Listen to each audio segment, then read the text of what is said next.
Hello, everyone. Welcome to Drop Frames. We're back. Sorry for the hiatus.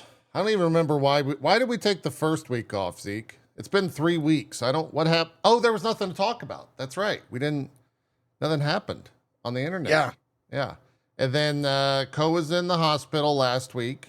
And then he had this huge sob story to really rake in the favorites and the likes on Twitter about how he wasn't going to stream it all. And now this fucker's live right now with pneumonia. Tale as old as time. So, can't feel sorry for it. I had a little bit of, I felt bad for him, but. He got sick when STALKER 2 released, Oh, yeah. Sick. Yeah. It happens. It happens.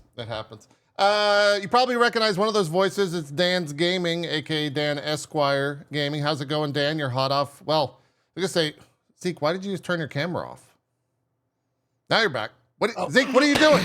You're completely ruining the show. I'm sorry, I'm ruining the show. I'm sorry. That wasn't supposed to happen. Okay. I thought this was a high production quality show. It usually is. It's a high quality It goddamn usually production. is, but Zeke's just over there pushing buttons. Dan, I was gonna say you're hot off of the horror month, but it's November's almost over somehow. How did that happen? My God. I don't know. How you been? Everything good? Yeah, everything's going fine. Hanging Glad in to there. hear it. Glad to hear it. Living. Yeah, you crushed the old horror month, so congratulations on that. Tuned in a couple times. It was too spooky for me though. I can't stick around. Horror games are too spooky for most people. Yeah. They're a little I couldn't scary. stick around. Almost like they're designed to be or something. It's Exactly. The other voice rather, you might not recognize is Bree Bunn with two N's. Okay, here we go. Yep. Everyone. Bree Bunn. The two N's. Don't forget, I will leave the podcast Because it's halfway like through. a bunny. It's like a bunny. It's not like a bread bun. It's like a bunny. You got the lore now. You understand. Yeah, it makes total sense. Yeah. Hello. I'm Hi. Bree. Welcome. Bree Bunn. Welcome. Thank you. Yeah. First time on the Zeke, what the fuck are you doing? Don't worry. I'm here. Oh my God. Oh. I'm here today. No. I'm playing a game on my channel, but I'm also here. Fantastic. Welcome, Co. Glad to have you. You thought I was sick. I'm not sick. That I'm here. pneumonia really changed your voice, Co. Damn. I know, pneumonia's gosh. been It rough. did. I also apparently started smoking while I was gone. And you seem really stiff too, like not very emotive. Yeah, but Are I you do from blink. Canada, by the way? For podcast listeners, this whole bit is just completely. Oh shit! I forgot. Yeah, this is a podcast. It probably Yeah, it's the just, joke is lost on them. It's just You want to gone. explain it? just a mess. No, I'm not. We're not going to explain anything. We're just gonna, Better if we just don't at this point. yeah, we're just going to go on and keep introducing. Okay. There. Bree, you're coming off of a full Dragon Age playthrough, not just Veilguard, but everything. The whole shebang. How First many time- hours was that? Oh my gosh. I think it ended up being around 200 something at least, I think. Yeah, there's a lot of Yeah. content. Did you read the graphic novels? No, but that's on my to-do list. And Okay. I have the books of Thedas, which is like all the lore and all that. Okay. And I have Tevinter Nights as well. Like I've got recommended some of the fiction in the Okay. world. So Got I'm it. excited to keep consuming all of the Dragon Age stuff. Yeah, you still got stuff to go. We'll be talking Dragon Age a little bit later in the show. We got to get to all the news for the past 3 weeks, which there's really not that much. The biggest thing I think on the internet, at least this past week, have been the Game Awards and all the nonsense that's been going on with that. We can go through all the nominations, I suppose, or we could just start with the conversation point, which is Game of the Year and Elden Ring Shadow of the Erdtree being included, which is kind of taken the internet by storm. There's conversations everywhere about it. They even released a thing prior to the noms coming out on Monday, this past Monday, saying like, hey guys, we're going to you might see Elden. We're not saying that it's in there, but you might see Elden Ring Maybe. DLC as Game of the Year. Before we released the Yeah, announcement. yes. Yeah. They totally did. So that's a thing, and then they revealed that it was out, and there you go. That's where it's at. I don't necessarily agree with it. I haven't found a single person that agrees with Elden Ring Shadow of the Erdtree being there. Everyone is pretty much saying that it deserves its own category, is either DLC or I don't know, maybe just not even being there. Everyone also is saying what games should be there in its place. Space Marine 2 was one of those. There's a handful of others that I've seen. Maybe the best thing, though, even outside of the Elden Ring controversy, is the Balatro thing, where everyone's like, "Why is everyone talking about this fucking card game? This thing sucks. I guess I'll check it out." Like, and then they're like, "Oh, okay, Yeah. I get it.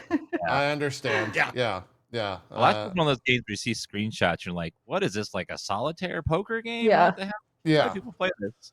Yeah. And you download it on your phone and you play it, and then you're like, hours just drain by, and you don't know how. Yeah, Wow. it definitely deserves to be there. But Dan, Bree, Zeke, are any of you Elden Ring supporters here? Or are we all anti Elden Ring? Well, you want Elden Ring Shadow of the Erdtree to be there? Hold. You said supporter. I love Elden Ring. I love Shadow of the Erdtree. Okay. I think they deserve their laurels. Maybe not like this, though. I think it's a little bit, I don't want to say unfair, because that just concedes that it's going to sweep no matter what, right? But like, I do kind of think we need to give Game of the Year to nominees that have a chance to have a standalone game, personally, rather than a DLC. Sure. But what about the argument that it's got, 40 to 50 hours of gameplay there, and it's a full size game, so it stands on its own? I mean, I think that's a valid argument. I don't know what the best remedy would be other than a DLC category, perhaps. Yeah. But yeah. Zeke, Dan, you guys both against it, I assume. I think I saw you guys both tweet about it. Yeah, I personally feel that the reason that I'm most upset is because they do that little thing with the orchestra where they blur all the Game of the Year nominee musics together, and we've already heard Elden Ring the previous year or whenever it came released, and this was have a different game there in that lineup, and would have been cool to have that melody with a different game. But yeah, I'm in the camp that Elden Ring Shadow of the Erdtree is amazing, deserves awards and stuff, but I feel like they've already had their time in the sun, and it's time to let other games have a moment. Yeah, because I feel like there's at least 3 other games I could slot in that slot, like Silent Hill 2 was amazing, and other games that I feel like should be in that spot. It's just a little disappointing that they put it there instead of, because this year was full of games that were really good and could be on that list, and that's the only thing that bothers me about it. Sure. Yeah. Zeke, any hot takes? Well, I think there should be I'm sure a lot of people, I think there should be a DLC/extensions category for sure, so we wouldn't have this little argument. But man, it's kind of up in the air for me, because it's a full realized story. It has a beginning, middle, and an end. You do have to own a previous game in order to play it. I get that's what a DLC is, right? Yeah. But it's also it's got length. It's got a full story, and it's a weird position to be in, because it's the DLC for this wonderful game, Elden Ring, is better than most of it is better than most of the games that came out. For me personally, if you're asking my opinion, I would say the DLC for Shadow of the Erdtree beats a couple of the games on the Game of the Year list, just for how much fun I had and how much time I was put into it and enjoyed my time with. Yeah, I mean, with it being there, I'm just looking at the list. I'd put it above at least 3 of those for me. Sure. Me too. And I wonder if people will vote that way. I wonder if critics will vote that way. I think most critics are probably going to go Astrobot here, just given Metacritic score. But 10% still goes to fan votes. So that'll probably be Wukong, since this is kind of a global audience. And they won the that other poll from the Golden Joystick Awards that was 100% fan voted. I think Black Myth Wukong took that. So we will see. It might end up not being a thing at all, but if Elden Ring does end up winning, God bless Jeff Keighley and his mentions, because they're absolutely done for the next Oh yeah. year.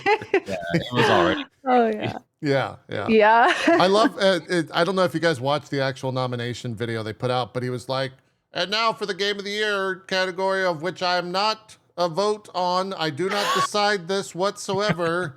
Here we go. Disclaimer.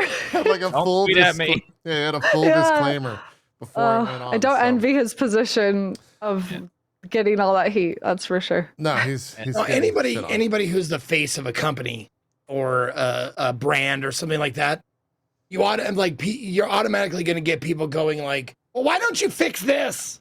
It's like, I have literally hundreds of people underneath me doing shit. Like, I don't do everything. I can't. It's actually impossible.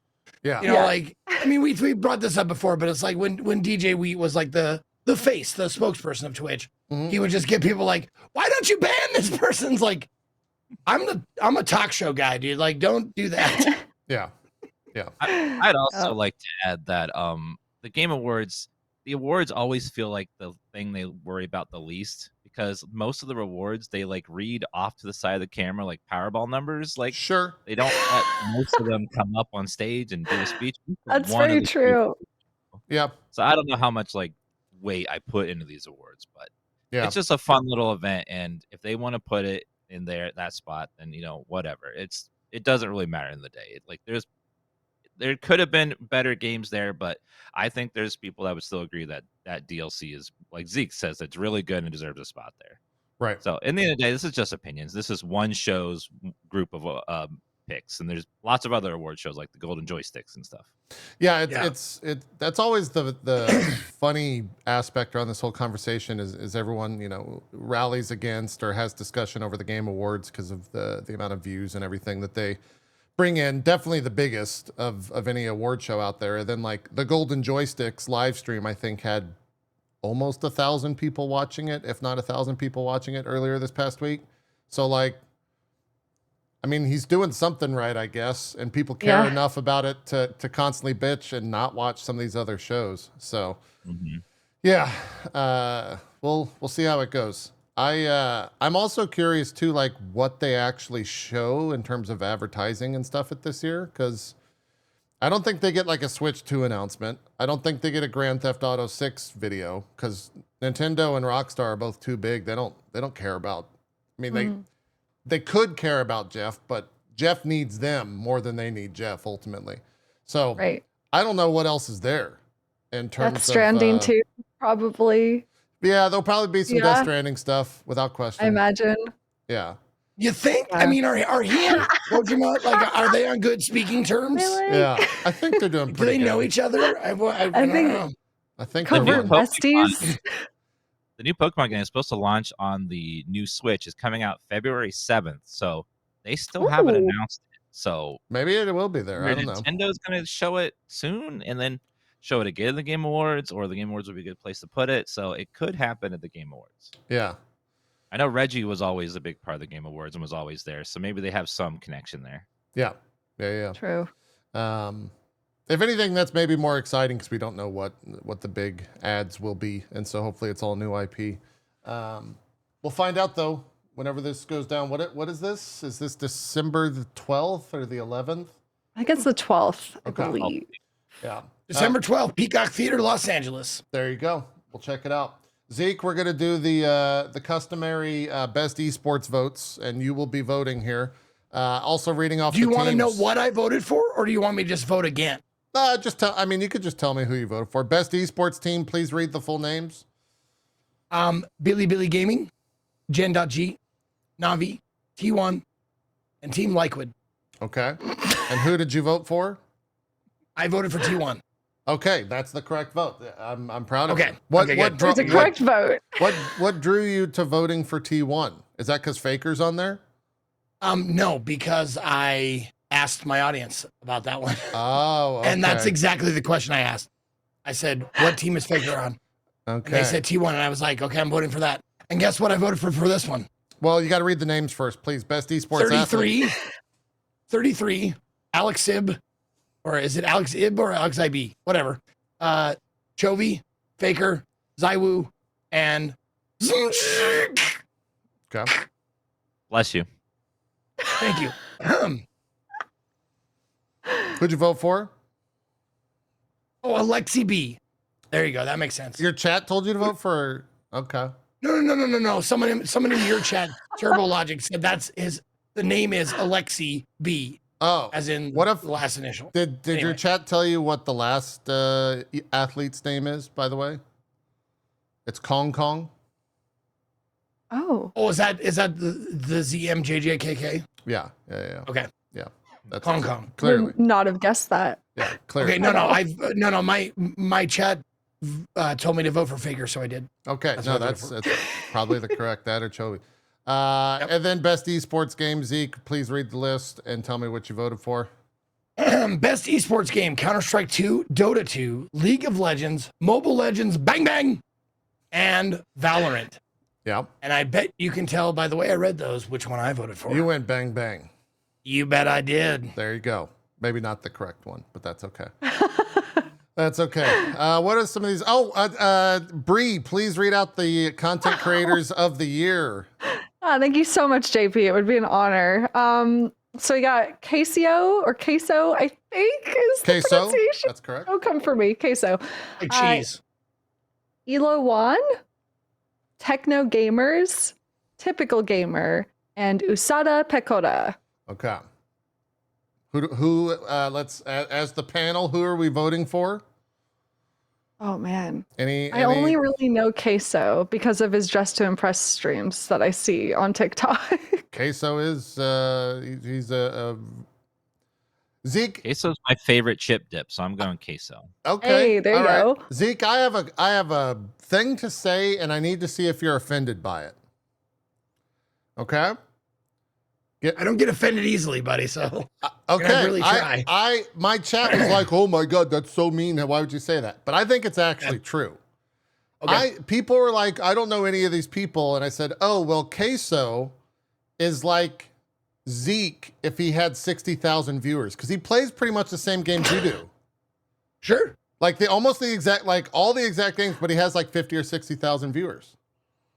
No, that's fair. Yeah. Okay, I mean, yeah. I don't know. I don't know who that is, but like, I didn't think you would Yeah. be I didn't think you would find offense to that at all. No. I mean, there's people who do the same shit that I do that get 100 viewers.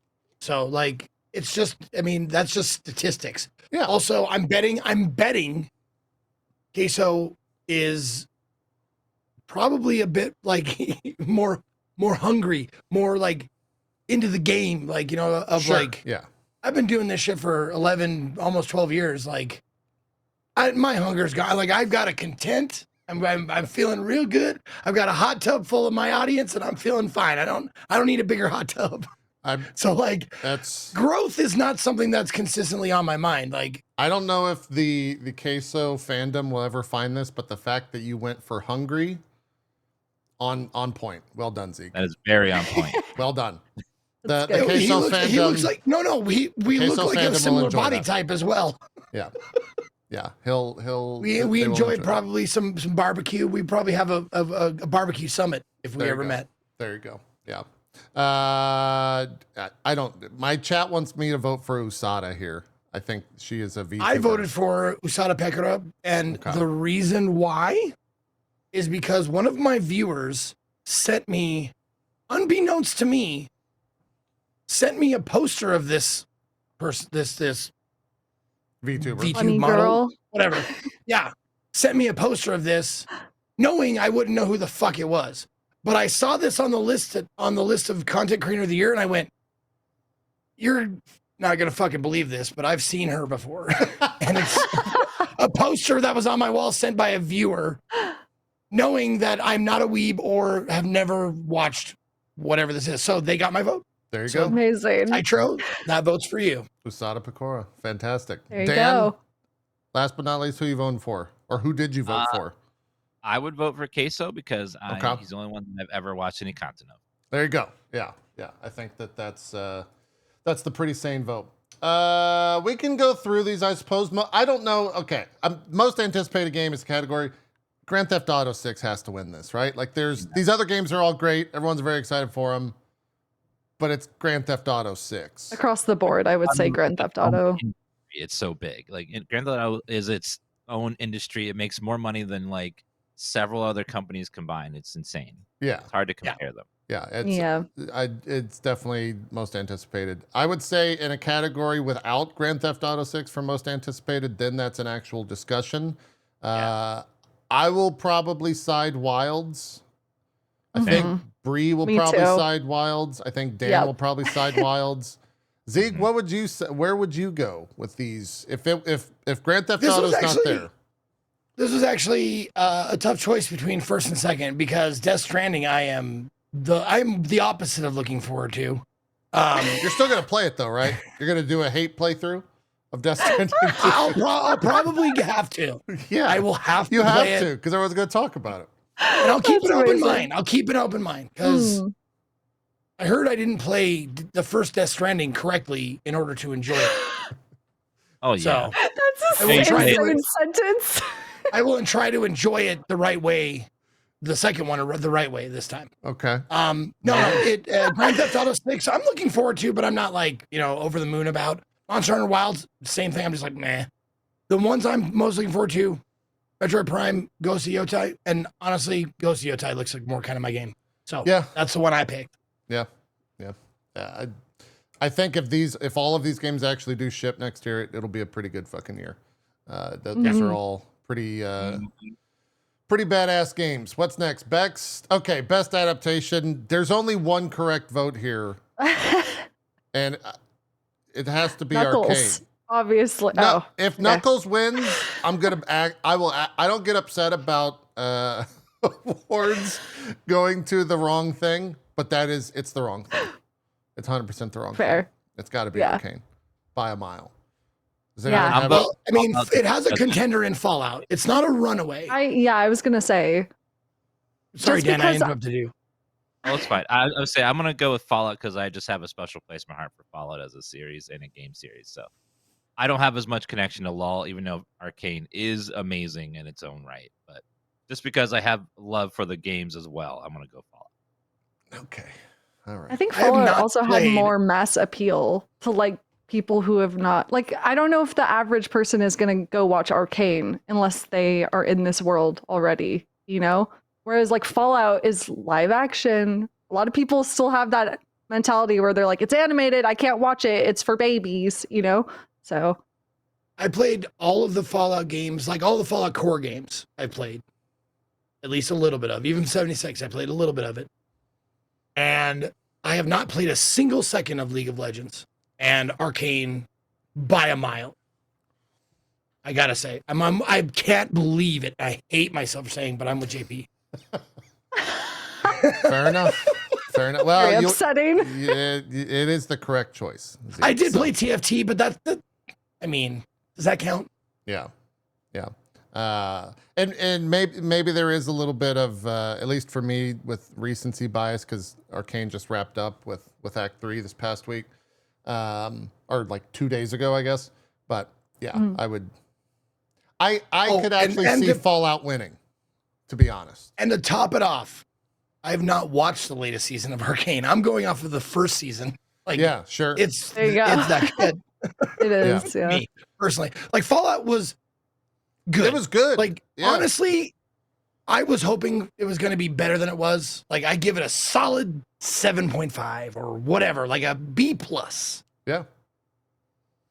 And I realize I'm a big fanboy, but the whole time I was watching Fallout, I was like, that's the sound from the game. Yeah.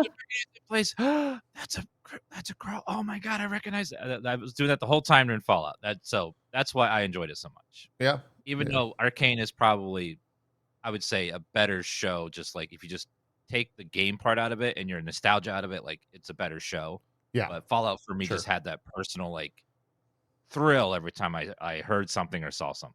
Yeah. Now that you bring up a good point, Dan, this is a good question for anybody who's who's thinking about this, who votes on this stuff, like, where do you fall on the side of like, my mind knows this is better, but my heart likes this more? Where do you vote? Do you vote with your heart, or do you vote with what you think is just technically better? I think if you're voting on behalf of like a show, you have to be like objective and do what you think is the right thing smart wise. And then voting for yourself, it's based on your heart. See, Okay. but I that agree. works in my favor because I fucking hate League of Legends. I still play it, but I fucking hate League of Legends. So I think everybody who plays it does, really. Yeah, that seems exactly, to be the exactly. vibe. Yeah, the 100%. So that's why Arcane still takes it. But Fallout was very good. I don't fucking understand. Is Knuckles even out? Did that even come out yet? I don't know. I finally watched the first Sonic movie like 2 months ago, and it was okay. I wasn't. Yeah. First one was okay. Second one wasn't as good in my opinion. So Okay. I didn't watch the third. It was fine. Yeah, I haven't seen it yet. I didn't even know there was a Tomb Raider show, so that's the surprise. The Tomb Raider show is actually supposed to be pretty good. It's on Netflix. It's an animated show. It's supposed to be pretty good. I don't like a Dragon. From everything that I heard, I haven't watched it. It's supposed to be fucking terrible. Like I heard bad. It's truly not good. I Yeah. feel like this is the only 5 adaptations that were here. And Maybe so. But Slim pickings. I guess Minecraft isn't out yet, so Minecraft will be there next year. I don't know. I don't Where's have the plans to see either. Borderlands movie. Why is it not on here? Well, there's only that's right, the Borderlands film. Well, I mean, if Like a Dragon is better than Borderlands, then holy That's what shit. I was gonna say. Yeah. Oh my god. That's why they Jesus. put Knuckles on, to make Borderlands look like even more shit. Yeah. They're like, okay, we could give the last spot to Borderlands or Knuckles. What do you want to do? Jeez. Knuckles? Yeah. Yeah. People aren't going to be mad if we put Knuckles Yeah. up there. Yeah. I think it'll definitely be Arcane or Fallout. I think I think it was Bree that said like Fallout does have that like mainstream appeal. Mhm. And it does. definitely got people into it that were not. And I think there is the anti-animation conversation out there as well, where people are just afraid to watch it. Someone in my chat was saying that Arcane is the most watched thing on Netflix this entire year, right behind the Logan Paul fight. So I don't know if there's actually any validity to I that. believe but that. I would believe I it. don't know if it's true, but I would believe it. Yeah. And I guess I should say, and chat's been saying it, shout out to Ella Purnell because she's in both Arcane and Fallout. So there you go. Just get Ella Purnell to be in your show and you'll have a great adaptation, I guess, is how that works out. What's the She's next going thing? up on stage no matter what. Yeah, she will. Oh yeah. She will. Best multiplayer, Blop 6, Helldivers 2, Super Mario Party, Jamboree, Tekken 8, and Warhammer 40k Space Marine 2. Probably Blops, I would think. But Helldivers is pretty good. I don't know. I'm going with Helldivers because that was a game that even for me that doesn't like multiplayer, I loved it. And like it was like a good appealing to most people. Yeah. Got a lot of Mhm. people who like multiplayer that normally wouldn't. It was just like fun and lighthearted, ignoring all the controversy stuff that happened. Like just the game, judging the game on the game. And like it was just really fun and just had a lot of people like playing it. And it was just like I feel like everyone was playing it when it came out. It was just so good at that, especially when it came out in February where nothing else was coming out. Yeah. That is true. It's the only one I touched on the list. Mm. Yeah. Oh wait, no, I did Space Marine 2. Never mind. You didn't do multiplayer though for Warhammer, right? You played through No, I did single not. player. Okay. No. Yeah. Bree, any strong feelings for this? I would say Helldivers too, and I didn't even play it, but just the like impact it had on the people around me who were playing it. Like everyone I knew was playing it together, and it just felt like a cultural movement online to experience it with each other. So I feel like it deserves its flowers. Sure. Yeah.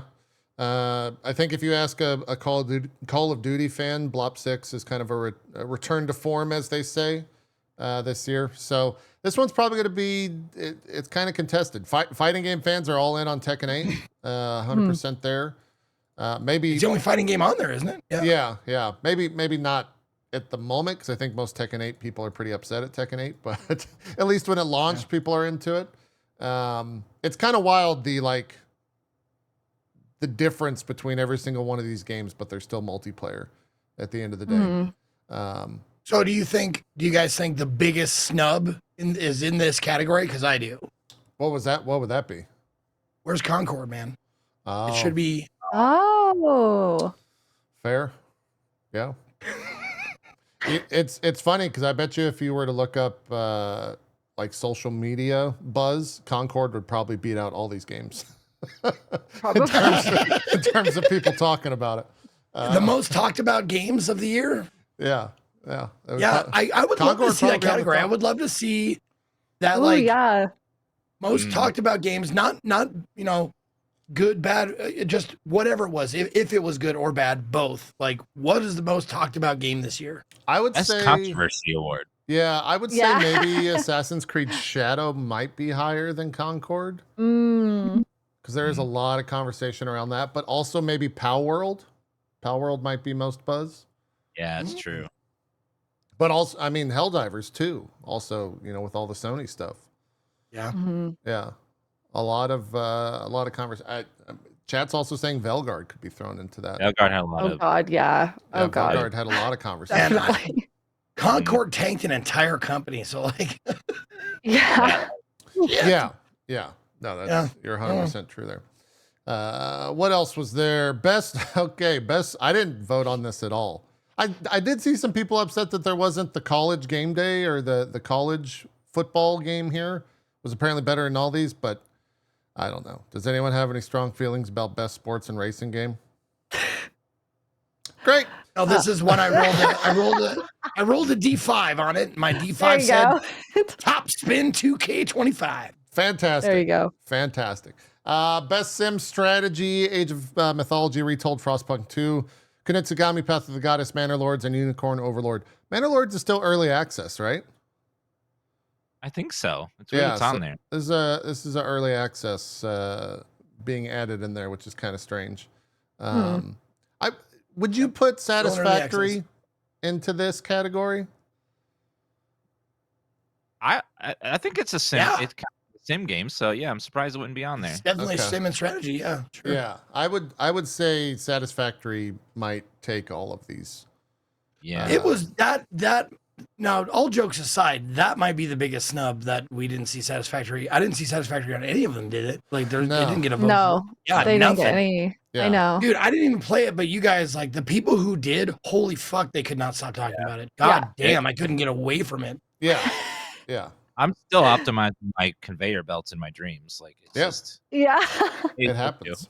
It happens. Yeah, I don't have any strong feelings for this one. Like, I played Frostpunk 2, it was fine. I played Kunitsugami, it was fine. Manor Lords is fine, but it's early access, and Unicorn Overlord is fine as well. I haven't played Age of Mythology Retold, but When I got to this category, and I'm like, I haven't played any of these games, my chat erupted with Unicorn Overlord. Like, Yeah. it must be a thing. there's a pretty Oh. strong contingency for it. So Yeah. out of all those games on the list, the one that disappointed me the most though was Frostpunk, only because it was so different from the first game, and I was not expecting how different the game was going to be. Sure. It was made well, but it just wasn't the game I was expecting it to be, and that was disappointing to me. Yeah. Mm. Yeah. It would be cool if Kunitsugami won this just because it's such a weird game. And it's a product that we don't see anymore because it's such a risk for Capcom to put something like that out, or for anyone to put something like that out. But I'm not really feeling strongly towards any of these. What's risky about it, out of curiosity? It's a fucking really bizarre game. Like it's It's just bizarre. Okay. It's just it's like there's not lot of an risk. inherent audience. There's so much risk involved with it. It's just at its core, it's like a tower defense game almost, I guess is how I would describe Okay. it. But even its art style is Mhm. like niche in its own. The whole thing is just a risk. I think it It ended was up one being of the good, most but creative games I've played this year. That was like from a big publisher. It was Totally. surprising. I'm like blown away by how cool and unique and different it was. yeah. Yeah. And I think sales wise, it did pretty well. So maybe we vote for that. Maybe that's the vote because we just want to see it do well. I don't know what else would take it. I guess maybe Unicorn Overlord because that's also pretty niche. I just hope Manor Lords doesn't take it, even though out of all these, it might have the biggest audience when it comes to just raw numbers, which only means 10% of the vote. But don't know. This one's tough. I don't know if there's an actual clear winner. So we'll just move ahead. Best family game, the Nintendo Award. Nintendo got out Nintendo. Except it's not going to Nintendo it's not going to go to Nintendo. Hey! Astrobot wins this. Like, there's not even a discussion. Sweep. Yeah. Astrobot, Princess Peach, Showtime, Super Mario Party Jamboree, The Legend of Zelda, Echoes of Wisdom, and The Plucky Squire. I could maybe see Echoes of Wisdom having some sort of a competition here, but like Astrobot was, I think we all played Astrobot, and like it's, they out Nintendo'd. I haven't played it yet, but have heard nothing but amazing things. So it's on my list. Yeah. It's a game that was an absolute joy to 100% it. And that rarely happens with games. Like it was fun to get all the secrets and collectibles, which is really hard for me to be into. Yeah. Game that much. Same. Yeah. That's exciting to hear. Zeke, you go Astrobot, I'm sure, right? I think you were head over heels with that game. Yeah, no, I was gonna high five Dan for like, I platinumed it too. Yeah. It's got to win. Best family game. Best fighting game. For Max, I hope that Marvel vs. Capcom Fighting Collection Arcade Classics win here. I don't know if it will. I think Tekken 8 could probably compete with it. Dragon Ball Sparking Zero, Grand Blue Fantasy vs. Rising, Multiversus, Marvel vs. Capcom, and Tekken 8 are the 5 games for this, but I hope it's MVC. I haven't heard anyone complain or anything about that. You didn't say the name of the first game, right? Say it again. Oh, sorry. Dragon Ball Sparking Zero. There you go. There you go. Yeah. Yeah. Dragon Ball Sparking Zero. Yeah. It's Which important. I think like number wise, Dragon Ball could actually have like the biggest fan vote when it comes to the 10% for that. Because that game was huge on Steam especially.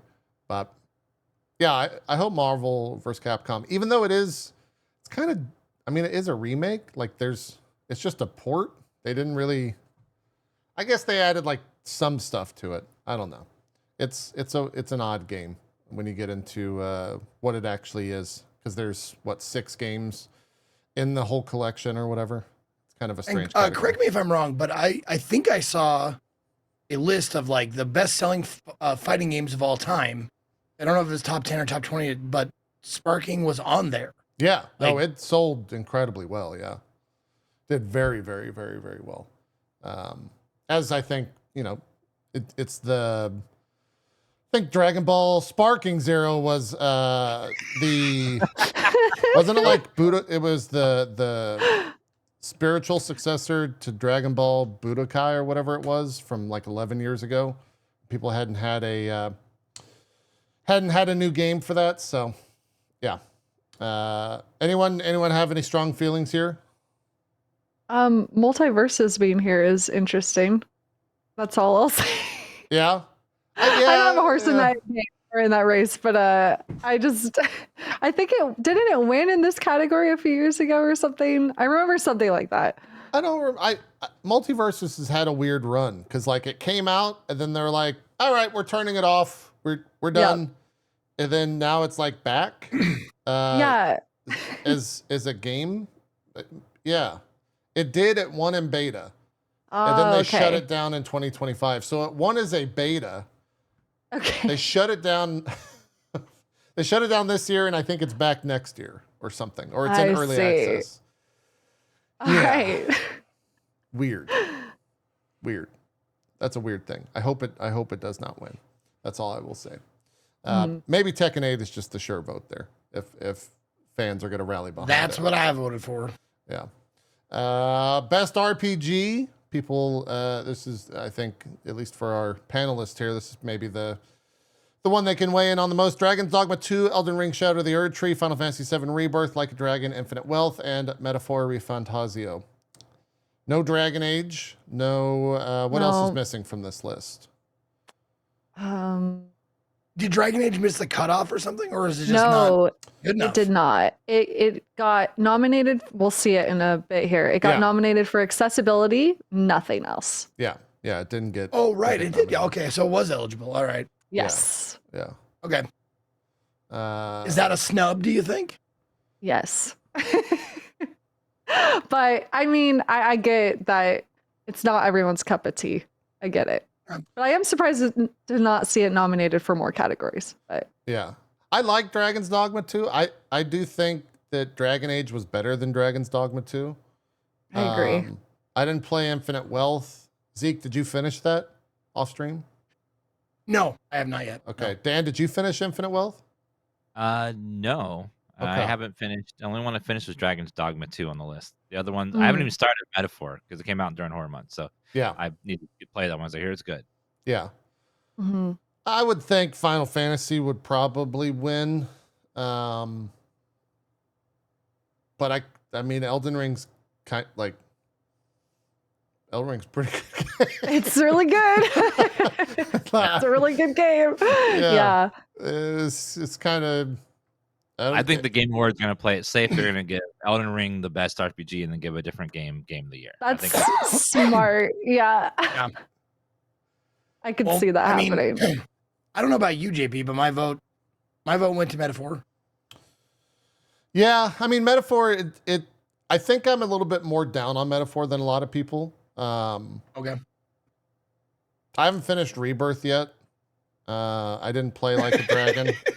He's been saying for the last 3 months. Hey, I started the end 2 days ago, but now I'm playing WoW you did? Okay. Classic. So now they got the what's gonna happen there? PlayStation Pro, I'm going to finish it because it's going to be nice to like. That's play it right. at a high resolution and stuff. Yeah, it's True. fantastic for great. if you haven't played it or seen it yet on the PS5 Pro. But yeah, this is another one where it's like Elden Ring, Shadow of the Erd Tree is really, really odd to be in here. And like Dragon's Dogma 2, yeah, I think if you don't want Dragon Age, you could want Black Myth Wukong. Like, isn't that also Sure. an RPG if Shadow of the Erd Tree's in here? I think so. Yeah. Same type of game, like basically. Yeah. Yeah. Yeah, I'm surprised. Yeah, that's a good point. I'm surprised Black Myth is not in this. Yeah. Yeah. It's odd. I think I love Dragon's Dogma 1 so much. And I think that colors how I felt about Dragon's Dogma 2. And I was so let down, I feel, with Dragon's Dogma 2 Sure. in a lot of ways. So, yeah, I don't know if I would give it best RPG or nominate it personally, but Yeah. Yeah, I think 7 will win, but it is a very weird category. I think the internet will probably pull for Metaphor for this and Rebirth for Game of the Year. But I don't know. It's a weird category for sure. mhm. And then If we just go on popularity, Elden Ring takes it. But you think Elden Yeah. Ring takes popularity? Yeah. Yeah.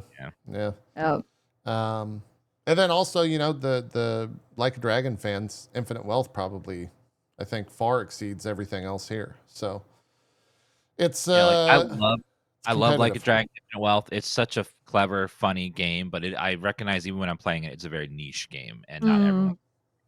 Yeah.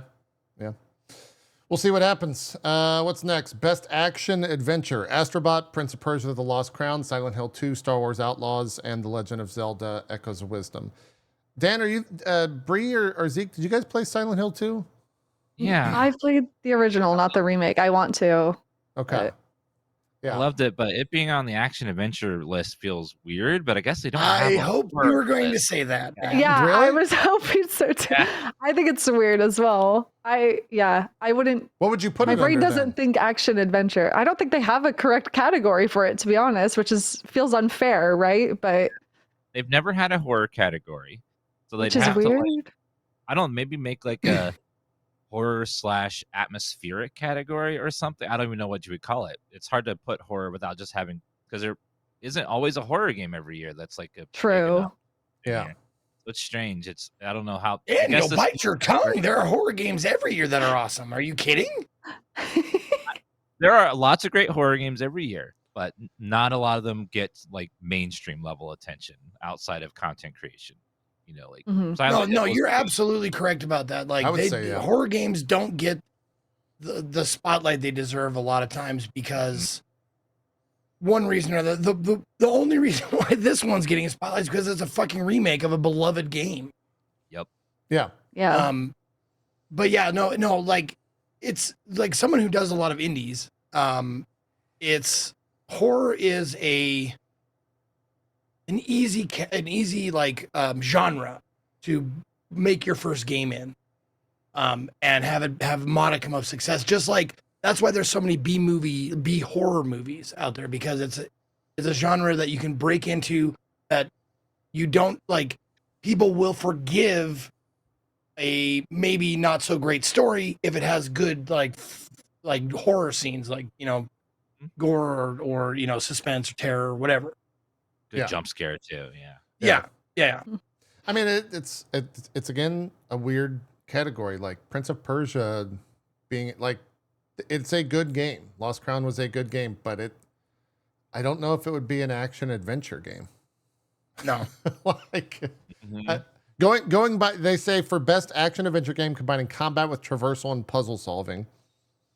That is what Prince of Persia: The Lost Crown, like, there's puzzles, there's traversal, and you have combat in that game. But I don't know how you can put that in the same category with, like, I guess Silent Hill and Star Wars Outlaws. Like, those are the three of those are just wildly different games.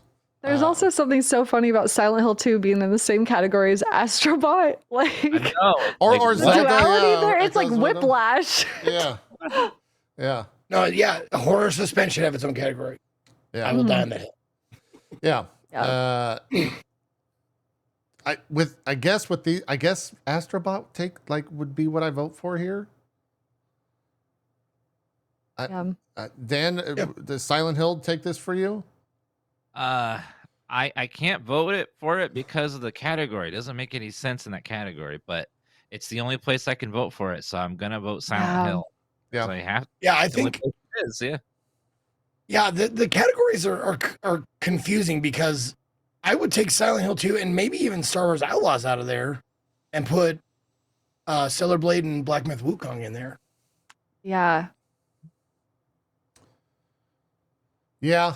I mean, it's either that or you take Silent Hill and Lost Crown out, right? Then put some other, like, it's a weird category. If you take one of those out, then you put some other games in there that are maybe of the same classification. It's a weird thing. It's definitely a weird category. I think Astrobot will probably win, though, just for overwhelming votes. Best action game. So there's action adventure. And then there's there it is. Okay, action never mind. game. There they are. Okay. I forgot they were in this category. But this is even a weirder category. Black Myth Wukong, Blop 6, Helldivers 2, Stellar Blade, or Warhammer 40k Space Marine 2. Oops. I didn't think they'd be stupid enough to make a category that was action, adventure, and action. But I guess I was wrong. Well, yeah, it's It's a lot of Why not overlap. horror? Yeah, Just have I this know. category be different and have horror have its own. It's confusing. So much overlap. I don't. It's the one that sticks out here the most is Call of Duty, but I guess it is an action game. Technically, I always consider FPS a separate category from It's action. best FPS. Yeah. Right? Like, it's best FPS. Yeah. I don't really feel super strongly for any of, like, Space Marine would probably, I don't think it'll win, but that's probably where my vote would go. Dan, did you finish Stellar Blade? No. I played the first like couple hours and I was like, I didn't really like feel like I needed to keep going, but Yeah. apparently it gets really good. I just haven't gotten past the beginning. I know Zeke finished it recently. Yeah.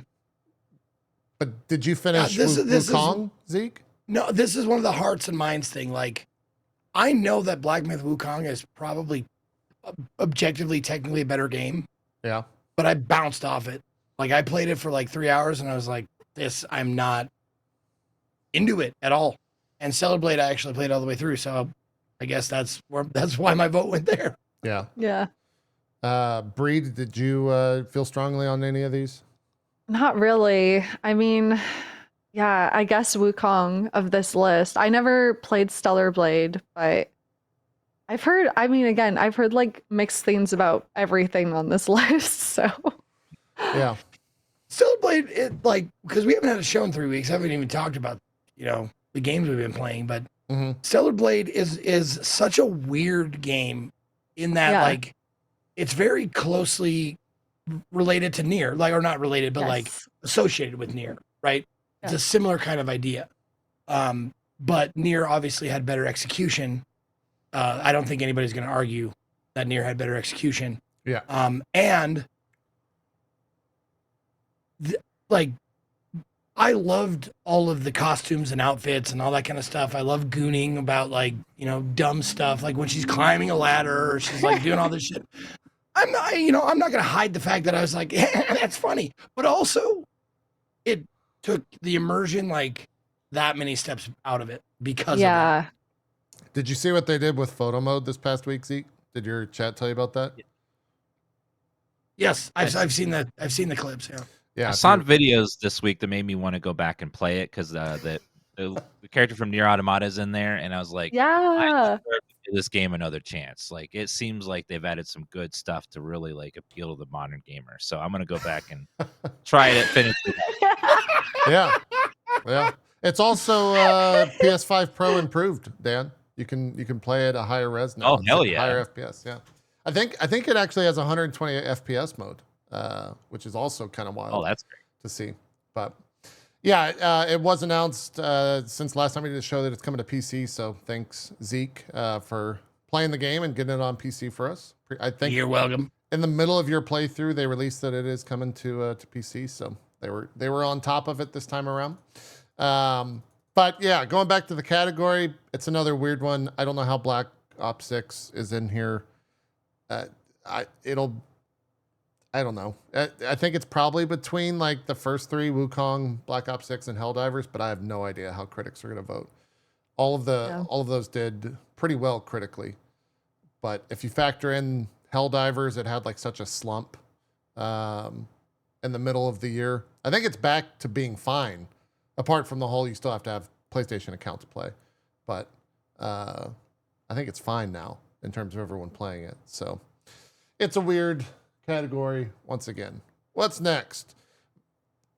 This one's weird because Asgard's Wrath came out last year in December. So that's strange to be on there.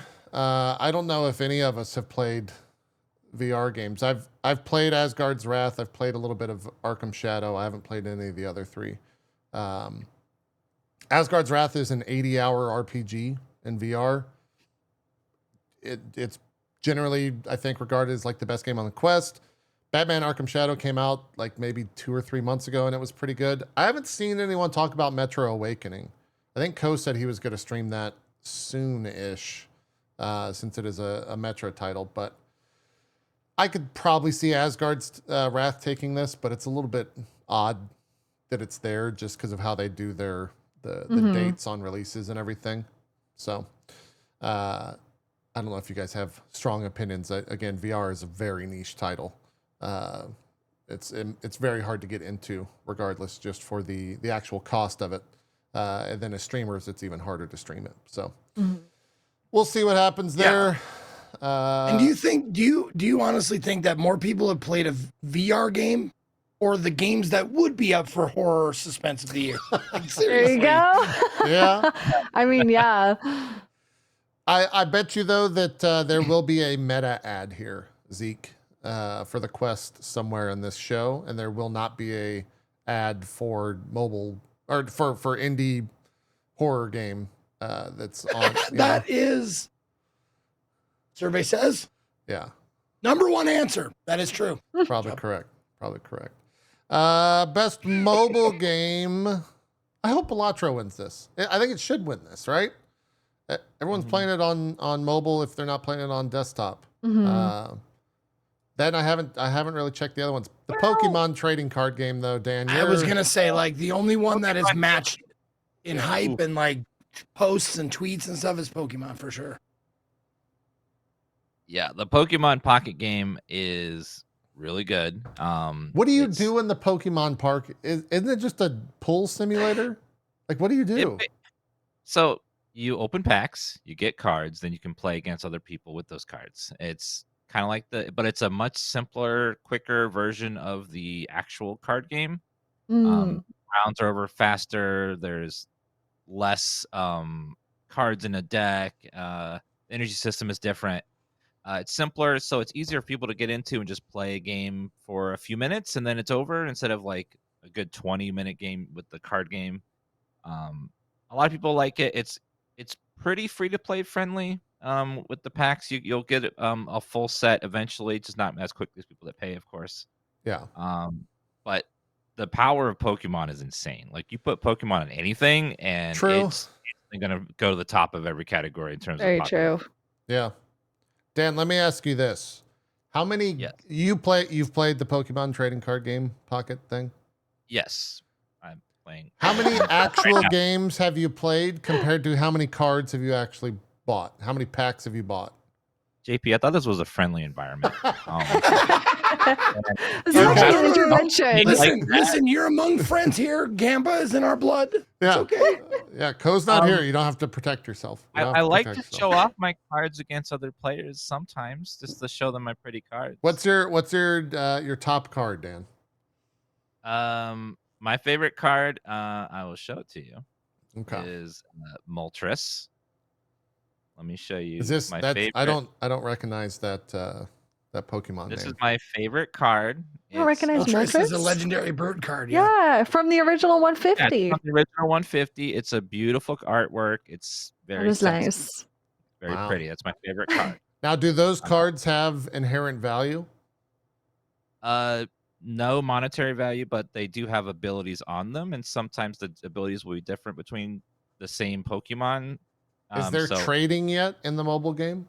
trading is not in the game, but it will be. We don't know exactly how it'll work yet. Oh, so there We'll will be trading at some point. Is there a third-party website that will price all those cards out, you think? I don't know, like that. We don't know how the details of trading will work because I'm sure they're going to try to combat people selling stuff. So Yeah, we're I was not going to sure. say, how are they going to how do you combat that? They haven't released details, so Mm. I'm sure there'll be like some sort of like you have to be friends with someone for X amount of time or whatever to trade. But for right now, we don't have any details on trading, so we can't comment on it. Okay. All right. So, Dan, I'll pose the question to you full circle. You think Pokemon's better than Balatro for mobile game? I think Balatro is a much better value game. You pay $10, you get the game. It's dozens of hours. You pay no more. Pokemon will always want money. But Pokemon will over time change because they're going to keep releasing packs, and packs will change the game. If you play the game part of it, it changes the meta, it changes what's popular, it changes what works. So it's a game that will keep growing over time, whereas Balatro is a great pay $10, get the whole game, and never have to pay another dime on it. Okay. All right. I would vote for Balatro because I think it's an indie game and it's really good and it's fun and I hope it wins, but I see Pokemon winning this just because of the power of Pokemon. Sure. Zeke, Bree, you guys have any strong feels about it? I haven't played a single game in this category. Okay, I still have not played Balatro, sadly. But Okay. I was gonna say we're not really a mobile gaming crew. Yeah. No, I voted for Balatro just because it's the only one I played, and I hope it wins over Pokemon. Okay. You hate Pokemon that much? I don't hate Pokemon. I'm just like, don't you have enough? You're good. You're good. Pokemon, the most valuable IP in the world.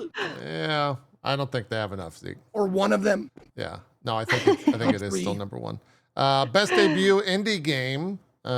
Zeke, I'll default to you here first. Animal Well, Balatro, Manalord, Pacific Drive, or The Plucky Squire? This one was kind of tough, man. Yeah? There's some good. There's You're some a good pretty big titles on there. Pacific Drive fan too, so I guess you would. Yeah, be. that's what I voted for. Oh, that's what I voted for Pacific Drive, but Plucky Squire is for a younger audience. I thought it was going to be a little bit more complex, maybe a little bit more difficult, but I think the target audience for Plucky Squire is a lot younger. Manor I didn't play Manor Lords, but I don't know if that's a game I would like. It's a weird thing for it to be here, I think, because it's an early access title. And yeah, Zeke, I But don't yeah, think you would like it's it a at all. strategy city builder. So like, I don't think that's not for me. Yeah. But Animal Well is fantastic. Balatro also fantastic. But as far as like what I want to win, I would love to see Pacific Drive take this. Yeah. I'm okay with Balatro or Animal winning. Balatro is, I think it's a solo game dev, and Animal Well is a wild thing because it's like, that's Video Game Donkey's first game he's ever published, and it's up for like debut indie game. And I'm a huge Donkey fan. I think that's awesome, especially when everyone, probably including me on this very show, was like, there's no way, like he's a content creator. He's not going to know what he's doing. And then his like first game is like a huge fuck you to everyone that thought that. So, Yeah. Solo dev as well on that. yeah. And so Pacific Drive was fun for sure. I think Plucky Squire and Manor Lords are definitely out for me. But as long as one of those other three, I think, wins, I'm okay with it. Yeah. Dan? If I'm going to put, I loved all three of those games, Animal Well, Balatro, and Pacific Drive. But if I have to pit them against each other and say which do I think is the most clever and cool for a debut game, I'm gonna slightly go with Animal Well because I think like the Okay. creativity level of Valid. Animal Well, Balatro is just on a different level and a different skill set. Whereas card games are great, but I don't think it requires as much creativity as Animal Well had to do when they were designing that game, like the map and the mechanics and the secrets and the layers of it. It just wins because on terms of creativity, it just it blew me away with how cool and deep it was. Wasn't expecting it to be as big or clever or intelligent as it was. Sure. Yeah. Bree, any Agreed. takes? Yeah, much akin to everyone else, I also loved Pacific Drive and Animal Well very much. And it's honestly hard to choose between those two because I think they're both really unique in what they do and what they set out to do. I think they both accomplished what they set out to do in different ways, obviously, two totally different games. I'm leaning a little bit more towards Pacific Drive because I think it stuck with me longer. I loved Animal Well, but I don't know if it had the same impact on me as it seems to have had on everyone else. For whatever reason, I'm not sure. I loved it, but Pacific Drive is like stuck with me longer. So that's my personal vote. Sure. Yeah, I think You they're like you took the words out of my mouth. Like that's why I give the slight edge to Pacific Drive because it stuck with me. Yeah. There's definitely like a vibe that I think Drive and Animal Well, Pacific Drive and Animal Well both give off, and you can bounce off one and go towards the other for sure. There's no wrong answer here. Like all three of those games True. are amazing. I would be happy with either of them winning. Yeah. Me as well. We'll see what happens. Okay, so there's best indie game. Let me read the things here.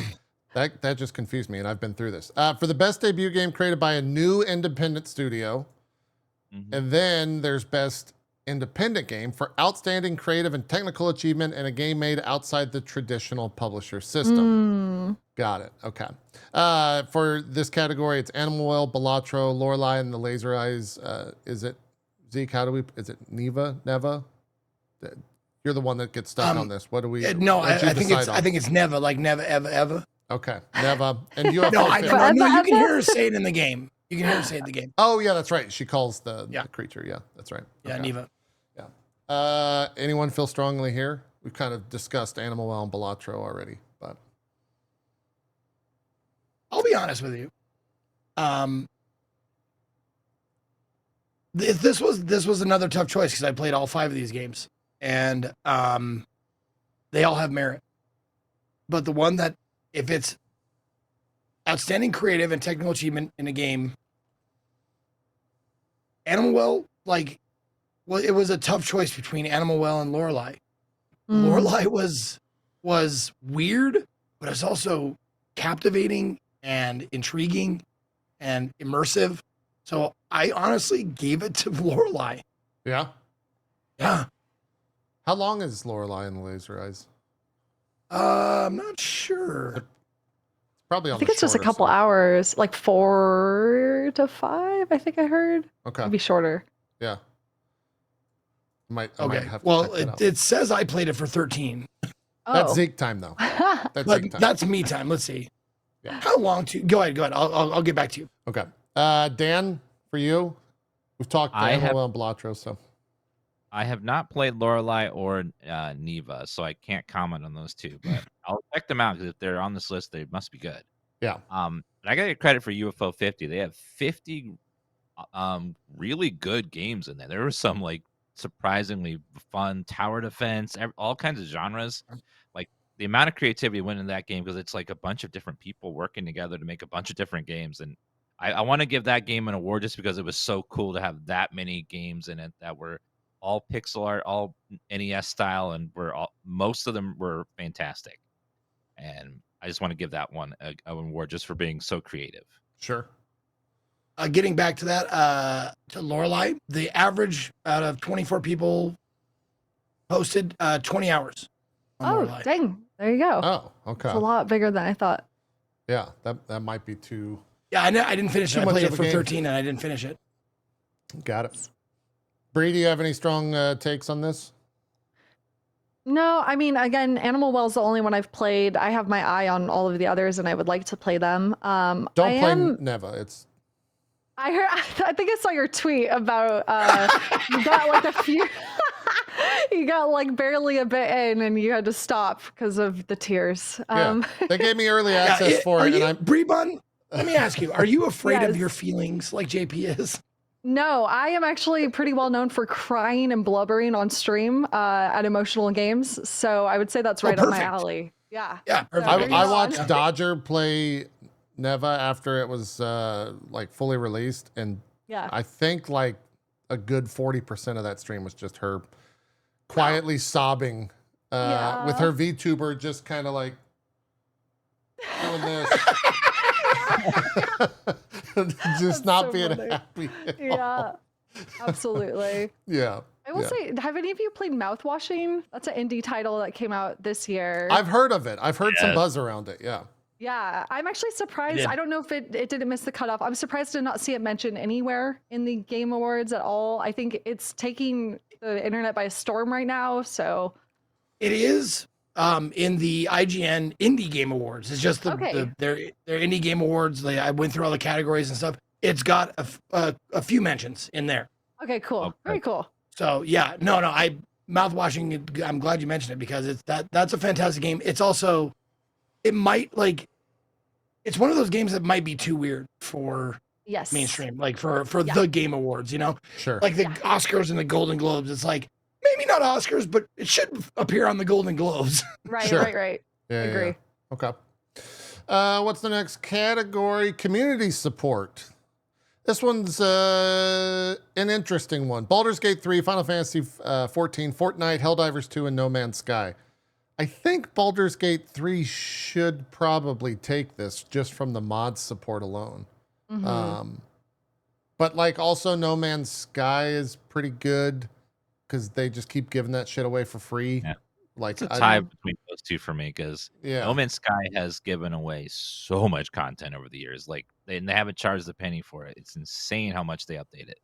And Yeah. then Baldur's Yeah. Gate, like the mods coming out for that are crazy. They're still patching it too to support those mods. It's just like it's hard to pick one because they're both so good in different ways. Yeah, I started Because one is watching. the community supporting it, and the other one is the developers themselves like developing new content. So it's hard to like pick one or the other. Totally. Yeah. I started watching, there was a duo of content creators that just started Baldur's Gate 3 for the first time like 3 or 4 days ago. And I quietly was just like, fuck, this game's actually so good. Like, goddamn. So good. It is. How fucking really good this is. game is. 100 hours for another playthrough. Yeah. I was just like, I can't start another playthrough here. Yeah, it's wild to see Helldivers here because I mean, the community support is why everyone was so upset about it in the Yeah. first place because they like shunned their community from not being able to play it. But that's the publisher it was like it and was not the riding devs. high, and then it just like went down. Yeah, I mean it's the type of thing where it's like those are the devs supported it. It's the publishers that like fucked it up. So you can't really like credit. I don't know. That one's weird. I think Fortnite will Yes. always be in here just because of how much they do every single year. Like it's crazy the amount of things that Fortnite has tied into it. Final Fantasy is obviously very close to me, but I don't think it deserves it this year. Maybe for the first time. But there is something to be said about Final Fantasy 14 being on there, and it will be on there for the next 50 years. Yes. It'll be on in this category, nominated for best community support. True. For 50 goddamn years. That is true. It's that and Fortnite. Those are always going to be there, without question. Without question. But yeah, I think it sounds like we're all in agreement with Baldur's Gate 3. And maybe No Man's Sky right behind it as well. So cool. What else is there? Best ongoing. This one's weird to see Destiny. To be honest, this one's an interesting category. Destiny 2, Diablo 4, Final Fantasy 14, Fortnite, and Helldivers 2. I think Diablo 4 wins this, but I was apparently really wrong when I said that the other day on stream, so I got to be careful. Are you playing the game wrong, JP? Yeah. I just think it's because since that game launched and now it has had nothing but good updates to it. Like that game has only gotten better in every sense of the word. Yeah, I agree with you, JP. Like Diablo 4, a lot of people haven't gone back because it was not great when they first tried it. Like I don't blame them for not going back. It was in a really bad place. But if you go back and play it now, the game is an entirely different experience. Like they have changed everything from loot to how the in-game works to how leveling works to like everything has been changed, and it's like a whole different game. Yeah. But I don't know if I would Elon give for it an that award because it's like they're fixing what was bad versus in keeping a good thing going, which I don't know if I would give them an award for that, but I would give them an award for fixing it. Like they are doing a great job at fixing the game. I don't know if I could say best ongoing, because they're like taking it to a good place instead of it being in a good place and keeping it going, which I think is more what this category is about. Well, personally, if it's about that, I look at the other four and like they all had terrible years, except for maybe Fortnite. Maybe Fortnite's just the winner. But like Destiny 2, they put out an expansion. That game's done as far as I'm concerned. Like Destiny 2 is over. They're still continuing to put out patches and whatnot, but that game ended. Yeah, I was gonna make a dumb joke and be like, "Did you say non-going? Yeah. Is that why?" I think Final Fantasy it was 14. A dumb joke, but I had to make it. I think Final Fantasy 14 is doing well, but I think Dawntrail is definitely like the lower part of the ebb and flow. And then like Helldivers, again, it's the devs I think have supported it pretty well. The most recent patch I think is really good for it, but Sony and them forcing the Sony account on everything is like kind of split the audience in half. So maybe it's Fortnite, because like I didn't say anything bad about Fortnite, and they just kind of continued being Fortnite. Yeah. And chat, get your pitchforks ready. But I would actually put on here Fallout 76 because they have been updating that game consistently for many years now, and it's actually in a really good place. Out!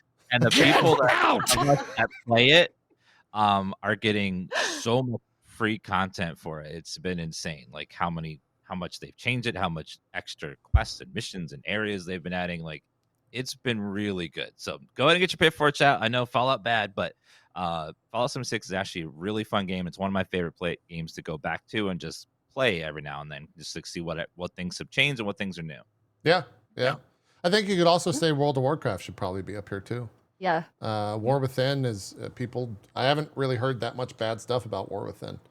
And then if you even factor in like all the other stuff that they're doing with like Classic and the hardcore servers and all that stuff, it even makes it a better choice. But yeah, with these five, I guess Fortnite maybe takes it. If Dan kind of persuaded me with the comment about Diablo 4. I don't know. It's another weird thing. Destiny 2 should not be here though. I don't think that should be here. Someone's No, on. there are much better. I think it's probably like a last hurrah for Destiny 2. Like it's like, all right, we're gonna give you one more nom, and then we don't have to hear about you ever again. Yeah. Yeah. But like, Maybe it there are was- much better games that could have gone in that category that people have been putting in chat. PoE, Warframe, No Man's Sky. Like, there's a bunch that would have easily taken its place. Yeah. Yeah. No Man's Sky, I think, also another one that was left out. Yeah. Yeah, I don't know. Fortnite should probably win. We'll see what happens. Critics vote oddly sometimes. So anything could happen.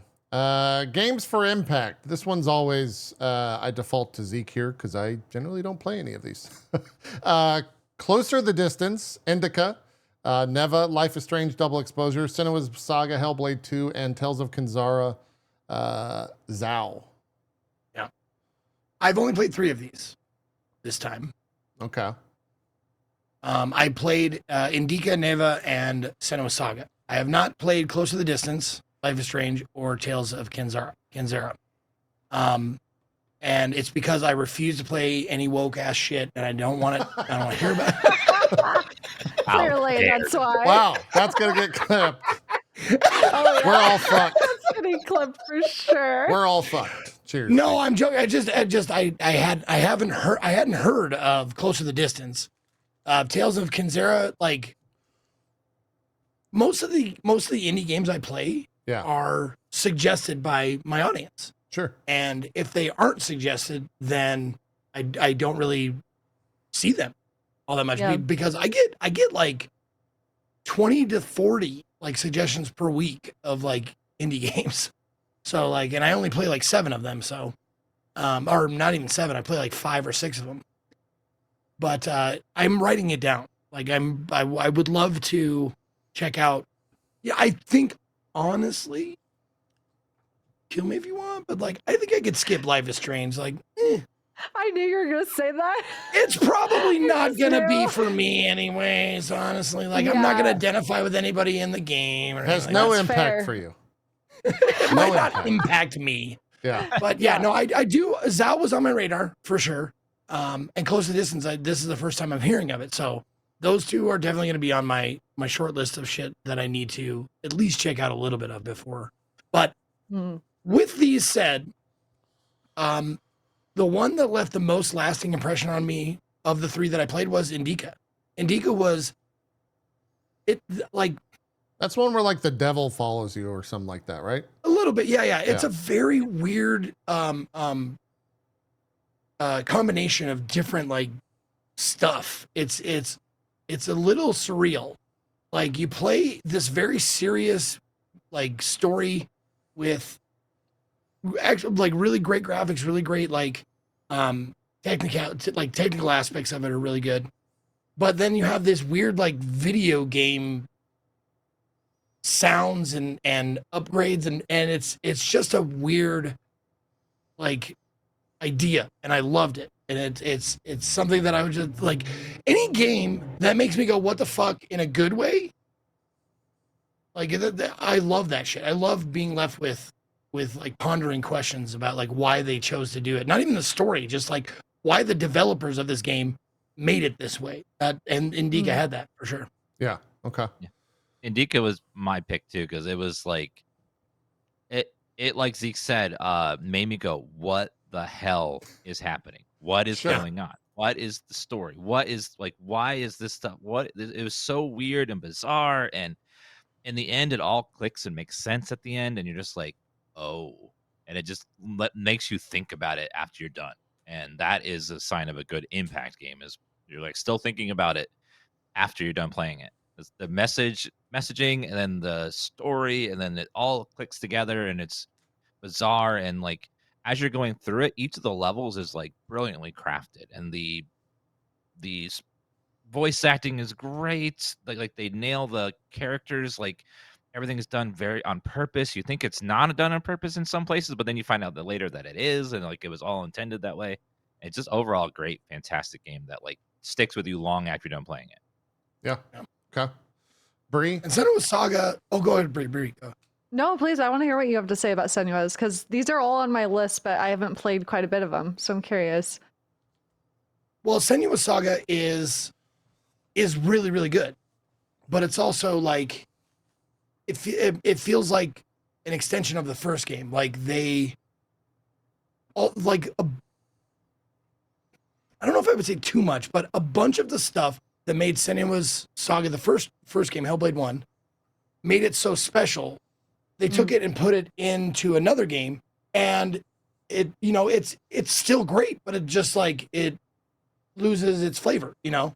Yeah. It becomes like, they overdid some of the stuff as well, like the voices in your head and like stuff like that. They kind of like leaned into it a bit too much for my taste. right. Yeah. Mm-hmm. It's kind of like, like- a case of like, can lightning strike twice kind of vibe, where Yeah. it was like lightning in a bottle, the first one, but maybe harder to recapture that experience. It's honestly like it seemed like what like it's great, but it seemed like a case of, did this need a sequel? I would have rather seen a brand new thing from this studio. Sure. Yeah. Yeah. All right. Sounds like is it Indica? Is that what is how you guys were pronouncing Indica, it? yeah. Indica. As far as I not know. Indica. Okay. All right. That'll take Games for Impact. Innovation in accessibility. Call of Duty Black Ops 6, Diablo 4, Dragon Age Veilguard, Prince of Persia: The Lost Crown, and Star Wars Outlaws. They don't link it here, but they had a full description of everything that these games did for being innovative in accessibility, which I thought was pretty useful to go through this. I don't know if you guys feel strongly towards any of these, but if not, we can just go towards the next one. And I would say I would point people towards that list for what to vote on. I don't really feel strongly. Someone in your chat said you can literally play D4 if you're blind, which I think is Yes. if true. That's awesome. Yeah. There's definitely been a lot of strives for all that stuff. I didn't really go look at anything in particular. Nothing like stood out. I think one year, was it last year, where like Street Fighter 6 was there, and it was that you could play Street Fighter 6 if you were blind. Like they made it so it would tell you audio cues and everything like that. I don't know if there's a game of something that. like that. Yeah. I don't know if there was anything similar, but Chad is saying that Diablo 4 is good regarding that. So Accessibility. yeah. And yeah, there was a blind competitor in Evo, I think. All right, Kilgore with the comment of the day. D4 is for the mentally challenged, so I guess it earns it. Thanks, Kilgore. Appreciate that. Jesus Christ. Oh boy. Oh Holy brother. Shit. Damn. Best performance. Awarded to an individual for voice over acting, motion, and/or performance capture. Brianna White for Final Fantasy VII Rebirth. Hannah Tell for Life is Strange Double Exposure. Humberly Gonzalez for Star Wars Outlaws. Luke Roberts for Silent Hill 2. And Melina Jurgens for Senua's Saga Hellblade 2. Melina winning for Hellblade 1, I think, was the big thing here. Dan, you played Silent Hill 2. I saw a ton of conversation about Luke Roberts being a shoo-in for this. Do you feel the same? He was the main character in Silent Hill 2. He did a great job. I think he had a really hard job too, because he had to not only pay homage to the original game, but also make it his own. And I think he nailed that. Like he took what was good. He kept in the parts of that were essential to the character, but he also kept adding to it, which was, I think, is important. And he made the main character James his own, which I think is really hard to do with a remake, and also to make it not only different, but in my opinion, better than the original. And I think the whole cast on that did a great job of taking their characters and taking what was good, but then embellishing on it and making it better than the original. And I think any of them could have been on there, but yeah, he was fantastic. Okay. A lot of people in chat are saying Brianna White for, I believe that's Aerith in Final Fantasy VII Rebirth. Yeah. Zeke, what about Melina? Do you think that she, you were talking about Hellblade 1, Hellblade 2? It's honestly the only one that I've played, so I can't really like speak to it. But god damn, she is good. Yeah. That is like her performance in the first Hellblade was like the best performance in a while of any game, in my opinion. Yeah. And since it's the only one I played, that's who I voted for. But like, she would deserve it if she won again. She absolutely would. She's that good in both. Yeah. Okay. I didn't even like Hellblade 2 personally as a game, but her performance was so good that if she won, I would not be disappointed because she was so good in her role.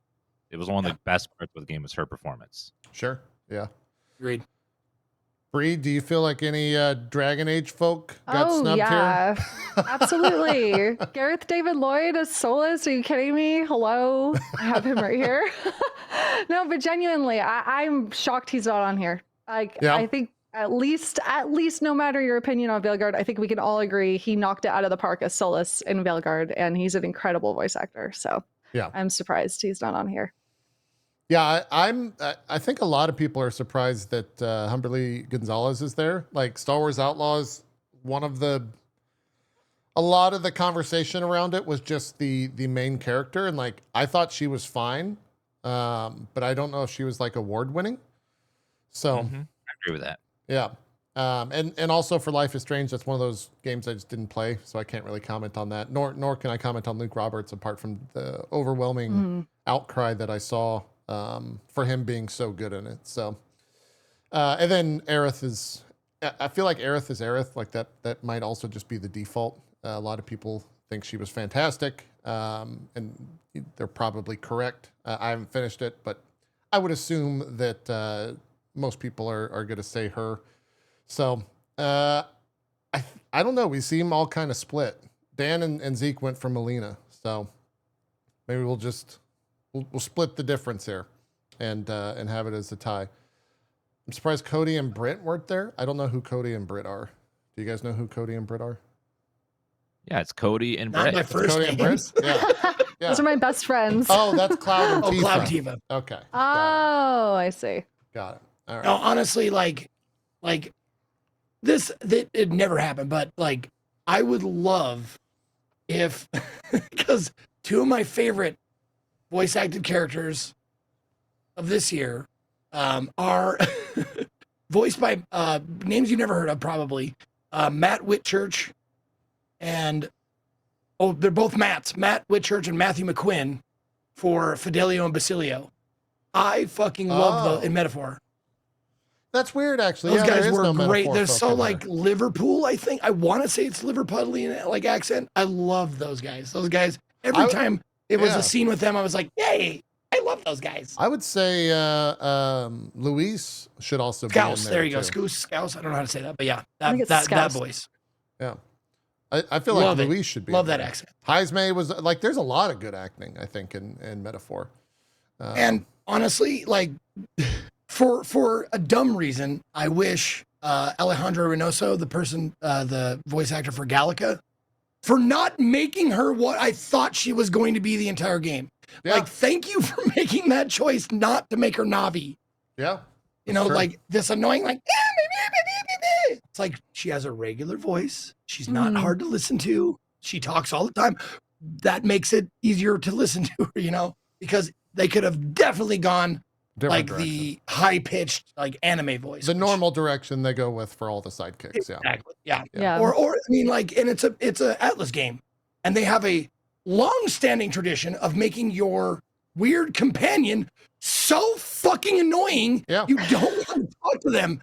I'm looking at you, Mona. I'm looking at you, Teddy. Fuck Teddy. Morgana. Fuck Teddy. Teddy's probably the worst though. Teddy is kind of badass though when he like fucking he unzips the thing and then there's nothing in it. Like that was kind of cool. You know, that was kind of a fun thing. But also maybe fuck Teddy. Maybe he's a piece of shit. He might be. Persona games. Best audio design. This one's I think a good category. Astrobot, Call of Duty, Black Ops 6, Final Fantasy VII Rebirth, Cinema Saga, Hellblade 2, and Silent Hill 2. I think pretty much every single one of these games could be considered a strong component. Silent Hill 2, I heard nothing but praise for the audio design. Akira Yamaoka. Akira Yamaoka. Is that how you say it? Yeah.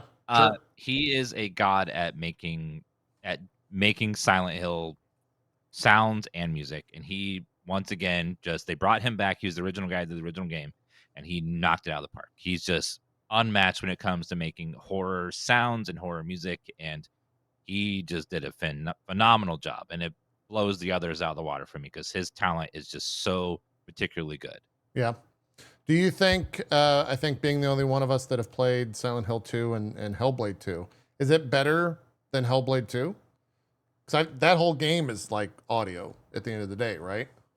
Yeah, I personally did not enjoy the audio effects that they were doing in that game, and I understand why they were doing it, but I found them kind of annoying. But I understand the purpose of them. I understand why it's annoying and stuff. But I personally I enjoyed Silent Hill 2 as a whole instead of just aspects of Hellblade. So for me, I'm going for Silent Hill 2 because it was not only great sound, but also a great game that merged with the sound, and that made it better for me. Yeah. No, as far as Senua Saga goes, like toast and butter, great. Toast with too much butter, not so great. That's kind of what it was with Senua Saga for me. The sequel. But honestly, like I didn't play Silent Hill 2 yet. I'm going to. Yeah. But I still think it would be hard pressed to beat the absolute, like they nailed the absolute joy of like just little tiny sounds throughout the entirety of Astrobot. It's like everything was satisfying. Every little thing, like you got a coin, dopamine or whatever the dopamine, yeah. Like you get a coin, dopamine. You smash a thing, dopamine. You jump up here and you do a boing, dopamine. Like it was just awesome the whole way through. Sure. Music too was great in that. They had so many great little songs and twists of the song. Right. There's no music category, right? Oh no, there is best score music. Oh, there you go. Yeah, great, good. I'm glad. Yeah, I'm okay. Everyone, I will let Dan take the vote for this for Silent Hill 2. At least my vote, because everyone talked about how good Silent Hills 2 audio design was. Bree, did you have any strong feelings? Yeah, I haven't played any of these yet, again, on my list, but I heard incredible things about Silent Hill 2's audio design. Got it. Yep. Yeah. I would agree. Best score in music, I spoiled it. Astrobot, Final Fantasy VII Rebirth, Metaphor, Silent Hill 2, and Stellar Blade. What is score in music, Dan? Silent Hill 2? Fill me in. If we're going with music and score like together, like I'm gonna go with Astrobot this time because the music in Astrobot was phenomenal as well. You like jumping into that tree's mouth? Yeah, like there was so many great. I'm the Bubba Tree. Come on down. I'm the Bubba Tree. Again, I have not played Metaphor, so I can't comment on Metaphor. So that's the only one I haven't played on the list. Yeah. It's tough for me. Like, I don't like my musical tastes are so varied, like from person to person. Like, I can appreciate a score. Like it's just like swelling and it matches and stuff like that. But I'll tell you what, I'll listen to the Papa Tree over any score any day. Like seriously. I mean, it's a damn good song. It's super catchy. It's a bop, and I get it. And it's like, I couldn't like pick out songs like that are orchestral. I could not pick out one from the next. Like they in my brain, they meld together too much. Sure. But like, there are so many good songs in Astrobot, just singles. Like you could make an album of singles from Astrobot. Like for me, that's why I like that better. Like I can appreciate a score, but it's mind and heart. Like my heart says, I want to be a Papa Tree. Yeah. It is a banger. For me, Rebirth, I think because there's so much like nostalgia tied into that. And like the epicness of every song in there, but also the silliness of something like the fucking Bow Wow song. It's like, it's got a little bit of everything. Metaphor is fantastic, but I think Rebirth is probably where my vote would go.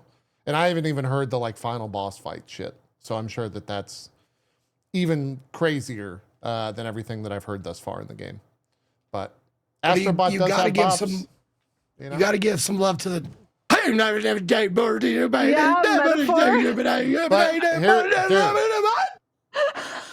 What's the last town you visited, Zeke? Because there was a point in that game where I legitimately turned the music off, and it was because of that song, Zeke. Sure. I get it. And I don't think you've gotten there yet, but yeah, there's a point in that game where I'm just like, yep, I fucking hate this guy. Like, who is this fucking monk? Why the fuck is he singing No, so goddamn as much? good as the battle music in Persona 5, it got that way for me too after 200 hours. Yeah. I was just like, I do not want to hear Yeah. You'll never see it coming ever again. But the first like 30 hours, man, it's fucking sick. It's fantastic. You're vibing the entire time, but man, it gets a little bit too much later on. What did Stellar Blade have? Did it just have like operatic sequences, Zeke? What is the? I don't really remember. Yeah. No, it's very much like Japanese fantasy game music. It's very powerful, very like swelling, and it has great like idle music as well. Like Okay. non battle music, I guess I should say. Got it. Okay. But that another like I couldn't be like that song. That's great. Like it didn't have any of that, for me. Sure. But I'm a Philistine, so like I don't have any taste. Okay. Yeah. Cool. That's best score in music. This one's tough. Best art direction. Astrobot, Wukong, Elden Ring, Shadow of the Erd Tree, Metaphori, Fantasio, and Neva. The category says for outstanding creative and/or technical achievement in artistic design and animation. Like art-wise, Metaphor. Wukong hands down for me, no question. Metaphor. Like art-wise, Metaphor is fantastic, but like animation and technical achievement, Wukong's pretty crazy. Mm-hmm. Yeah. Wukong had some levels and some fights that were just like mind-blowing to look at. Like, how did you do that? Like, some of these creatures, the animations on them were just insane. Like, how does that thing move like that? It's crazy. I think technical achievement wise, like Wukong was one of the most beautiful games I've played in a long time, and just like one of the most technically impressive games. Like some of those fights, as long as you can run it. Were great. Yeah, if you could run it and it ran well, and it was beautiful to look at. Yep. I mean Astrobot also. There wasn't like a like charm is baked into that game. Yeah, it was like beautiful as well. Everything in that game just is like filled with a charm and happiness to it. And I would think, it's fucking DLC. Like Shadow of the Erd Tree has some jaw-dropping moments when you're just walking around in the world and turn around and just see some crazy thing that you just stop and stare at. But it's more Elden Ring at the end of the day. I voted for that last year. Yeah. Get out of here. Get it out of my face. Yeah. Enough. The biggest like the tipping point for me was artistic design, but animation. Also animation, how shit moved. Yeah. Wukong like was like, even though I bounced off it like gameplay or story wise or whatever made me stop playing it, there's no fucking denying doing those, like watching that primate do those moves was fucking astounding. It was really good. And not only that, but like even some of the enemies, the first bosses, like that, the one of the first things you face is that big stone, huge head thing. And he's like his animations were stellar. Yeah. Yeah. Yeah. Didn't Wukong also have like mixed media cutscenes as well? I never finished it, but I thought that was really cool. It did. I actually, in between the chapters. Yeah, you're right. That's super cool art direction as well. Just to scenes between each of the chapters. Yeah, that's really cool. Anime of all different styles. It was beautiful. I would say, looking at those sequences in Wukong, that Neva actually like outdid the just raw like art appeal. From like just the scenes to scene, not counting gameplay or anything, but animation wise, I do agree with Zeke. Like Wukong probably takes all three of these. I think are we all in agreement then for Wukong? Is that where we're all sitting for different things? I could see it taking. Yeah. Yeah. Okay. We'll do Wukong. I am a little upset though. I'm gonna say I'm a little upset. Oh. Let's see. I mean, besides Wukong, the other 4 are pretty close. So you could take one of them off, take your pick, whichever one of the 4, Okay. and put Stellar Blade in there for a couple of reasons. Yeah. For 2. Two big reasons. And I'm going to leave those a secret. They could put it in the DLC category for, Dude. and they'd have 4 reasons. You know what's hilarious, Zeke? One of my favorite things about Stellar Blade. Do you follow the Stellar Blade account on Twitter, Zeke? I don't know. All they do on their Twitter account is just retweet photos that other people have taken of the in-game character. And I'm telling you, dude, they have like thousands and thousands and thousands of every single one of those tweets with like 10,000 plus likes on it. Because it's just like, here's the hottest character in the most revealing fucking outfit of all time. And we have like 100 outfits in our game. And now here's a photo mode where you can take even better photos and get this shit out. Like, it's just hilarious. It's nonstop retweets of that. And it's Gooner's gonna goon. Yeah, it's like, it's so unbelievably successful. They're unapologetic about like what makes their game like no, they're big, not, because yeah, the game is good, bordering on great. Yeah, the story is good, also bordering on great, not quite there. But what they do very well is obvious. Yeah, dude, go look at their Twitter accounts. Hilarious. They're just unapologetic about it. So, and it seems to be working, right? It seems to be working. Best narrative. This one, I think, is also one of the harder ones. Final Fantasy VII Rebirth, Like a Dragon, Infinite Wealth, Metaphor, Refantasio, Senua Saga, Hellblade 2, and Silent Hill 2. Zeke, what's going on with you? You're having a problem. I have problems with remakes being on best narrative. I think it should be best new narrative, but that's just me. Yeah. Oh, well. Even I know, they've made changes to the script and they've made these blah, blah, blah. And people have brought up like, oh, so games based on books or movies based on books, but they're not the same exact medium though. This is games based on games. Yeah. So the narrative, in my opinion, should be new or innovative. Should be it's innovative is not in the description though. So. I think different argument, Zeke, but same resolution for you. You could say that Rebirth is not even a finished story.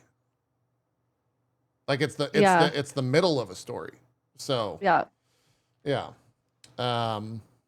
Dan, Silent Hill 2, do you want to put the chat on your back here and vote for that? I'm gonna like, if we're just comparing stories, I think Silent Hill 2 story is one of the best video game stories. Period. It's like, it's really good, but at the end of the day, it's the same story from 20 years ago. They haven't changed much from it. Like the main story bits are the same, but we've heard it before. They did make some expansions and some changes, but it's still at the end of the day is the same story. So I kind of agree that it should be like best new narrative would be nice, but if we're voting on stories, like I would vote for Silent Hill 2, but I don't think I think this category should be changed, like Zeke has said, like, to best new narrative. Then we're back in the fight about should DLC be on the board. Yeah. All opinions and like, there's no one's ever going to agree with this. Yeah. So is it Infinite Wealth then against Metaphor? Is that what we're in agreement with here? I mean, yeah. I have not finished Infinite Wealth, and usually the Yakuza games get really good in the back half. Sure. Like they start off with a lot of exposition, but in the back half they can be some of the most powerful games, and I haven't gotten there yet. So like, I had to vote for the one that I've gotten, a decent amount into. Yeah. And Metaphor gets my vote for this so far. But I will be not to tease anybody. I'm probably not going to play it on stream anymore because that doesn't do very well. For Metaphor? No, Like a Dragon. Oh, okay, yeah. But I will, like, it's after I'm finished with Metaphor, whenever that fucking happens, I'll probably fire up Infinite Wealth and I'll be able to report back. Okay. All right. It'll be my off-stream game that I relax and tool around in. Yeah, this one's a tough category. I don't know if there's a clear winner here. But I also think, like, these are all huge games. I mean, maybe save Senua's Saga. Yeah. It's not a huge game from a huge studio, but like, man, this is the place where things like mouthwashing could definitely be in. Like the narrative of that. Yeah. There's a bunch of like brand new, like lower sales figures, like maybe independent or whatever games that could definitely be on there for innovative storytelling. And I think putting Silent Hill and Final Fantasy VII up there, that's kind of why I don't like it, because it's like you've told this story before. Maybe you're adding some more bells and whistles, but like, how about a new story? How about we give some new storytellers some spotlight? Yeah, it takes the spotlight away from other studios and games that kind of, I think, deserve, again, to earn their flowers, right? Because like Silent Hill is a remake and Final Fantasy isn't done yet. So I don't feel like we have the full picture. Is it a good narrative? Is it the best narrative? So no, and Sir Chris from your chat, Dan, Still Wakes the Deep. That's all that game was narrative, and it was super good. That deserves a spot on here, I believe. I think there are lots of smaller games that have stories that stuck with me much longer than any of these games. Like, they're good stories, they're good games, but some indie games like Mouthwashing was one of the most strange, weird, stick with you stories I've ever experienced, and I'll be thinking about that one years later. Like, this is a great category that indie games should be sweeping, because like this is a good spot for them to, they can compete narrative wise with these big hitters with graphics and stuff. Yeah. Huh. We got it. It feels like this. Yeah. Chat says it feels like the Snub Awards. a little bit. Yeah. Best game direction. I think there's, two left here. Best game direction. Astrobot, Balatro, Black Myth Wukong, Elden Ring Shadow of the Erd Tree, Final Fantasy VII Rebirth, and Metaphori Fantasio. I don't even know where to go with this. I don't even know. Like, game direction is such a hard, like, there's not a, I don't know. Why does I'll jump in. Yeah, jump in. Creative vision, innovation in game direction and design. By those words, my personal stance is you gotta give it to Balatro. It's like a new, it's a roguelike, but it's a new way to make a roguelike that and I said this on my stream, like when we were like going through these, like everyone from your little cousin up to your grandmama can play this fucking game and probably get it, probably understand it, because they give you the rules very piecemeal, like one at a time, new thing, one at a time, and everybody can play it. And the way it's presented is so user friendly that you can just jump right into it, and I love that. And like if you know the rules of poker, which most, I would say, like a fair amount of people, like majority of people know that at least a little bit of the rules of poker. That's all you really need to know going in. Sure. And then you can do it.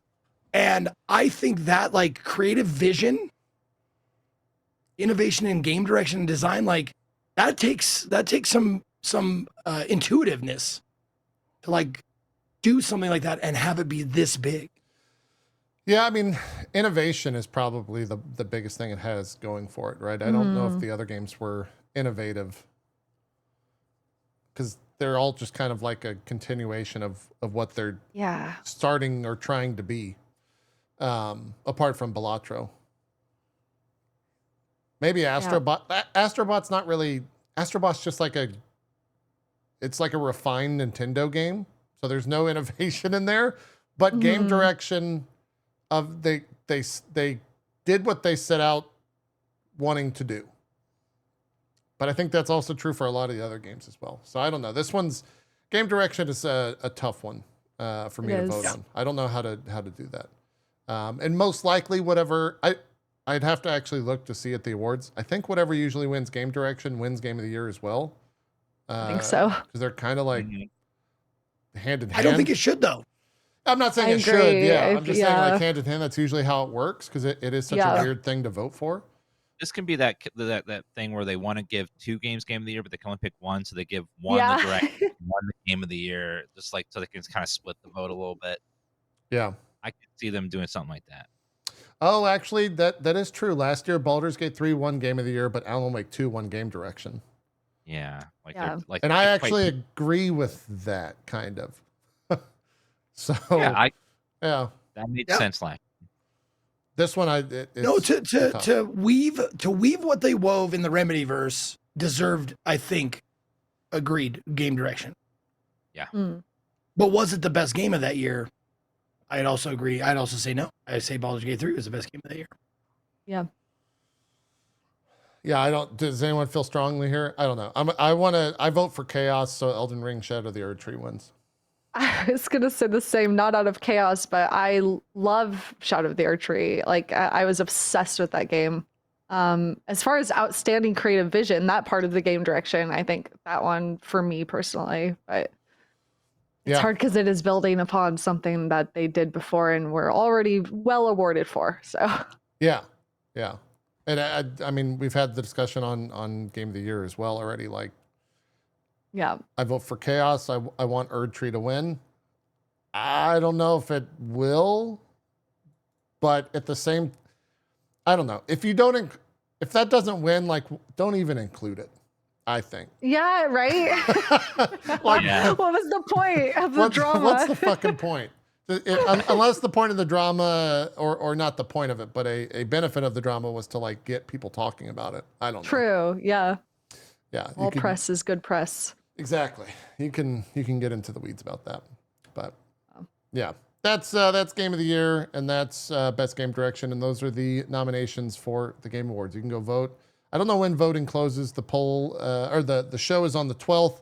I'm sure we'll be doing some sort of watch along for it, and we'll see what happens and how chaotic it gets. Did we not? Oh, we went from direction to Game of the Year, but we didn't do the discussion for Game of the Year. Well, I would rather save the discussion for Game of the Year for our Game of the Year show. So let's do this, Zeke. Me and you won't say shit, and Bree and Dan, what would you guys vote here? We'll throw it to you That sounds two. like a great idea. Yeah, what would you two go for here? Dan, you start. I'm gonna have to go based on Wrong. based on my heart. Like, what game did I enjoy every single aspect here of, and from sound to design to top to bottom, and I'm gonna have to say Astrobot. It was the one game that I enjoyed more than any other in every aspect and every facet of the game. Like, not just some of the game or part of the game, or the whole time, start to finish, was my favorite experience of the year. If I would, my close second would be Silent Hill 2, Right. which is not on the list. That was my close second. But the others on there, all great, and I could see any of them win, and I wouldn't be upset. But those are my two personal favorite tops of the year for me. Dan is correct. You passed the test. I called you wrong, and I apologize. Public apology for calling you wrong before I knew you were going to say the right answer. Yeah. In the grand scheme of things, I was having the discussion with Chad, and maybe this is too much of a discussion for the show, but I kind of feel this year is better than last year. I feel like last year had like one of the best games of all time with Baldur's Gate 3, but this year just had like a plethora of just absolute bangers. They're not even on here. Like, This game had a lot Satisfactory more. is crazy. There was a lot more competition this year than the previous Yeah. year, that's for sure. Yeah. So, a good year all in all. Bree, Game of the Year out of these? I would love to see Astrobot take it. I haven't even played it yet, just because I love the idea of it getting Game of the Year so much. Okay. Or even Balatro. I think it would be awesome if that got Game of the Year as well. And There'd just be seeing riots how in that the would street. unfold. Dude, yeah. maybe Balatro might be more chaos than Shadow of the Erd Tree winning. I think it would be. Yeah, it would. Because I've already seen all the memes of people just being like, yeah, it's a fucking card game. Why the fuck is that? Like, Yeah, it's just poker. Exactly. It's just fucking poker. How's that better than blah? There's been lots of that Exactly. online already. Like, how Yeah. is it card Oh, game? yeah. Yeah. So, My personal game of the year, though, is definitely Veilguard. And I know a lot of people that's like a controversial opinion, I guess, to have. But like, for me, I think just going through all the Dragon Age games and then getting to Veilguard and having so much payoff with lore confirmations, it really cemented itself in my heart subjectively. Sure. So, Sure. yeah. Let's use that as a jumping off point and talk about Veilguard. I think you, Dan, you haven't finished it, right? I finished it. No. Breeze finished it. Zeke hasn't touched it yet. Okay. We talked about it once already on the show. And I would say from that discussion till now, I've like kind of, I think we were pretty rough on it in the first time. We won't have any spoilers. No spoilers, Bree. No major story That's stuff. fine. But yeah, I had a fucking great time with that game. I was actually kind of shocked that I enjoyed the combat as much as I did. Sure, it was repetitive, but it was like, for me, it was the good type of repetitive, I guess is how I would say it. Playing on, what was it, Nightmare difficulty or something like that.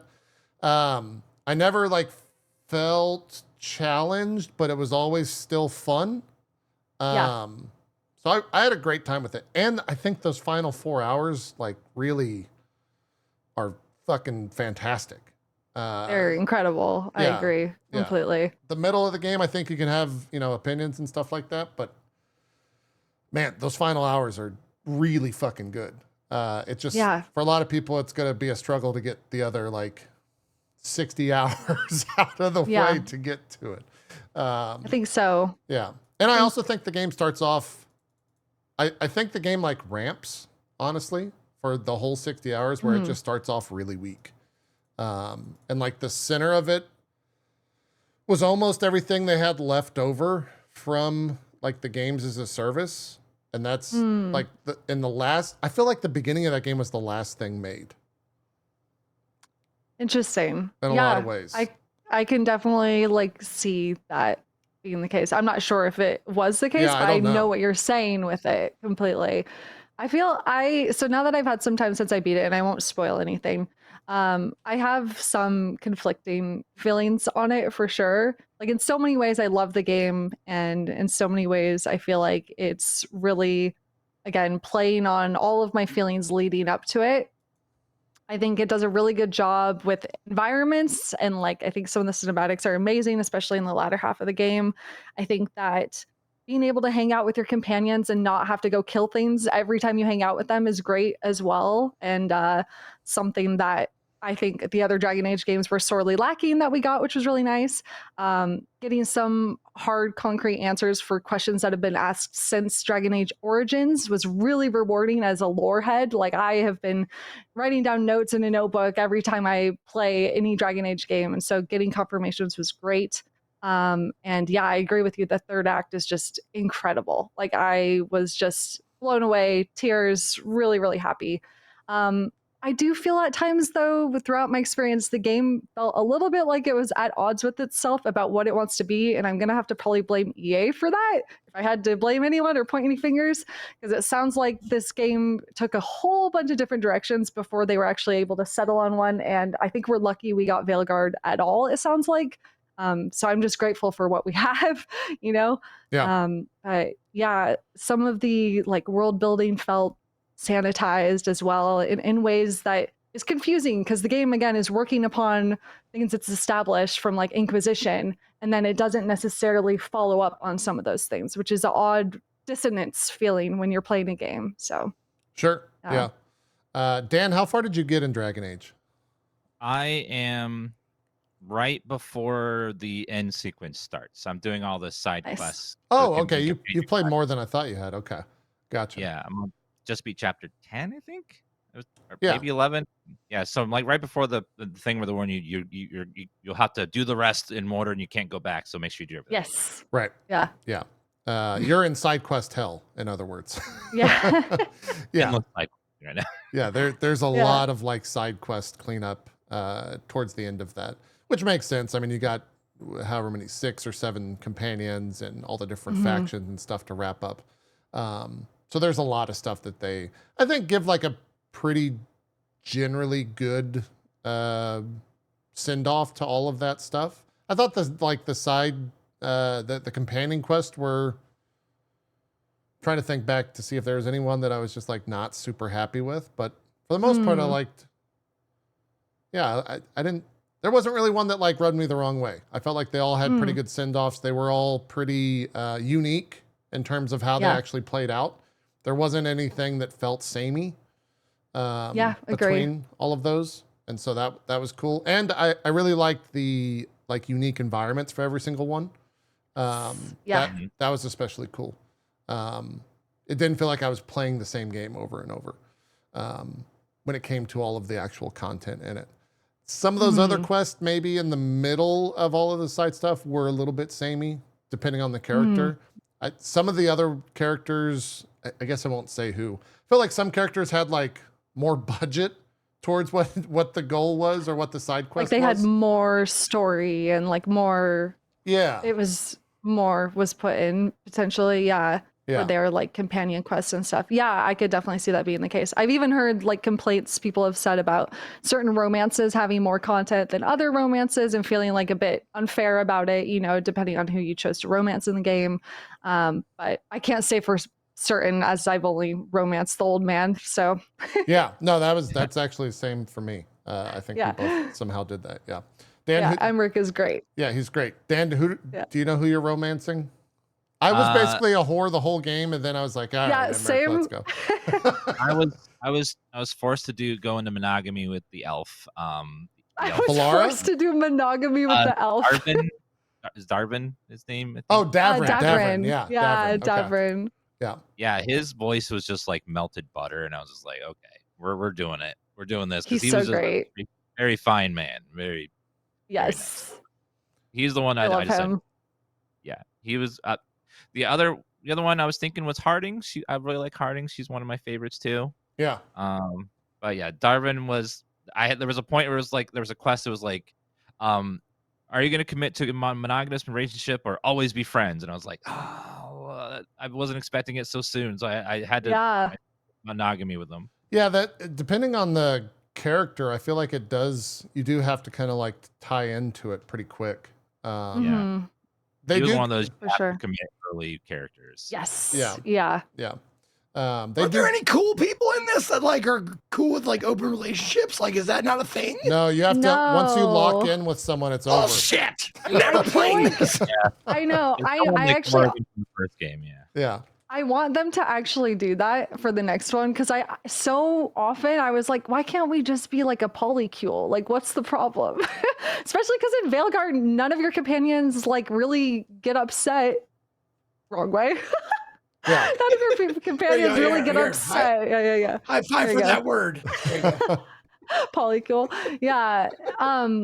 In Origins, I started romancing Liliana, and then I fell in love with Alistair, and I broke Liliana's heart, and that felt horrible. There's not really a sense of guilt in this game if you don't really break people's hearts in Veilguard. I kind of miss the consequence and the drama of it, though. Yeah. Yeah, that's what maybe one of the bigger things about it is that a lot of times with the romance, people, especially after like Baldur's Gate, I feel like people expected that stuff to be a lot more fleshed out. And this game was like kind of topical. Yeah, for sure. I think people were expecting one thing. And even I would say Inquisition's romance is more akin to Baldur's Gate than Veilguard's is, I would argue. Sure. Especially as far as like content and length of content goes. Yeah. So it felt like a bit of a departure from norm. I'm not unhappy with it, but I am, I guess, surprised at it. Dan, what are your thoughts overall on the game?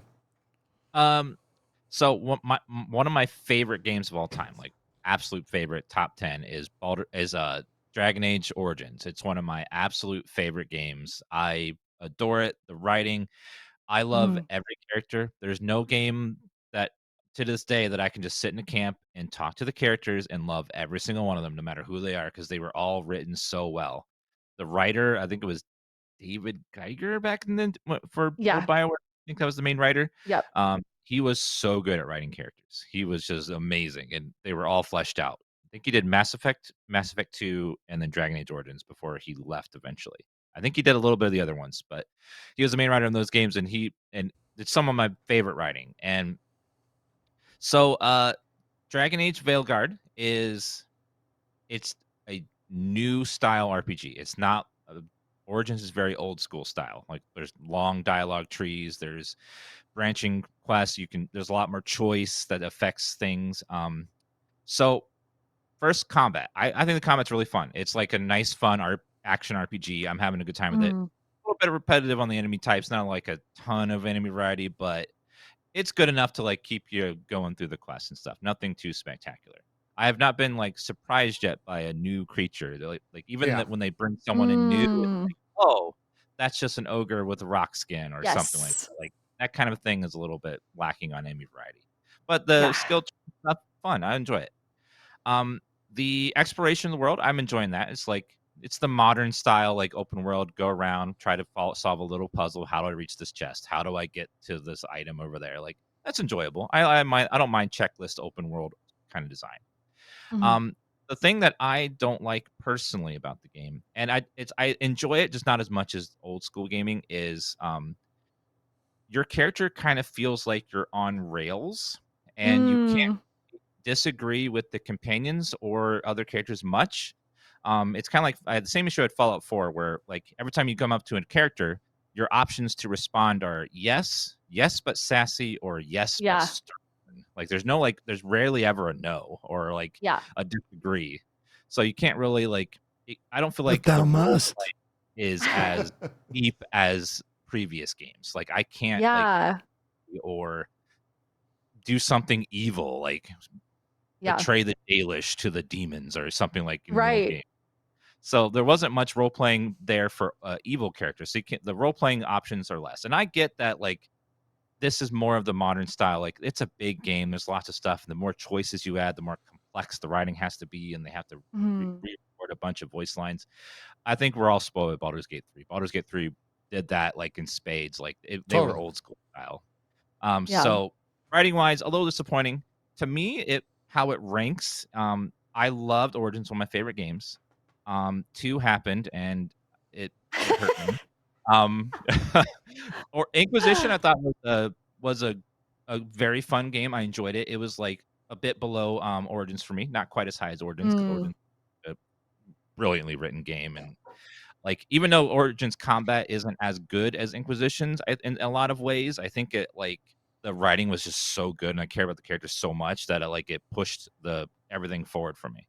So That I makes rank sense. Veilguard right behind Inquisition. Like it's not quite as good as Inquisition, not as good as Origins, but just a little bit behind that. It's enjoyable. It's currently sitting at about like a 7. Sometimes it's an 8 for me, like in terms of score. But I haven't gotten to the ending, and I hear the ending is like the really good part where like it all comes together. Yes. So great. So I'm excited to get to the ending and like experience that for myself. But Yeah. overall, I'm enjoying it. It's not my favorite RPG ever, but I'm having fun enough with it that like I'm not regretting my playthrough, and I think it's fun, and I'm having a good time. It's not my favorite RPG, but I'm having a good time with it. Would you say Mm. you're 100%ing it? I am going to do just enough to like max out the strength of the factions and my companions, so that way I can like usually that affects the ending, like in BioWare games, like in Mass Effect 3, like if you have strong factions, it changes the story ending a little bit. So I'm Mm. expecting something like that. So I'm gonna max out strength and companion stuff. Once Yeah. I complete that, then I'll go to the ending. It's okay. There's like a there's a I don't there's a secret thing. So I would say look at that if you want that, Dan, Okay. I'll take a look because at it's very easily missed, and I don't want you to miss that as a long-term okay. Dragon Age fan. Yeah, I'll take a little look. Yeah. yeah, yeah. So, as someone who played Origins I'll be right back. years ago and not another one, I don't think. I think I played. Hold on. There was a Dragon Age, right? Just Dragon Age. The first game's No. called Dragon Age Origins. Origins, but that's like the original one. So yes. Okay, so that is Dragon Age 1. Is Dragon Age Origins. Yes. Yeah. Okay, so I played that one years and years and years ago, and I haven't played another one since. Yeah. Can I play this one and be okay? Like I know I should. Yes, they're great games. You should play Dragon Age. Yeah, I get it. But if I don't have time, say, to play those, can I play this one and enjoy it? Most modern day games now are like, if you haven't played the previous games, you may not know who someone is, but you don't really need to know who they are to understand the quest or the current story. So it's like Okay. a character called Morgan appears, and you might not know who she is. Like she's in the first game, so you might recognize her, but you won't Yeah, I might not remember know Morgan. Yeah, I remember. story or something. So like it's nice to have that flavor, but it's not really mandatory to understand the current story that's happening. What? Okay. Did you ask what do you need to play before this, Zeke? Yeah. I would I think- say, like, well, actually, Bree, you go first. I'll think about it more. I personally, having just played through all of them back to back, devouring the lore, I think players who have not played Inquisition may feel a bit lost, especially its DLC Trespasser. There is a character in that is very relevant, and their story is very relevant in Veilguard. And I think to not know that character, I think in the way that it's written the best, which I think is in those games, I think it can kind of dampen the impact of it once you get to Veilguard personally. But I think you can totally go in. It's just a matter of like, will it be like the most fulfilled experience that it could be, could live up to if you don't have that information going into it? I don't know. That's my own bias going into it though, so who knows?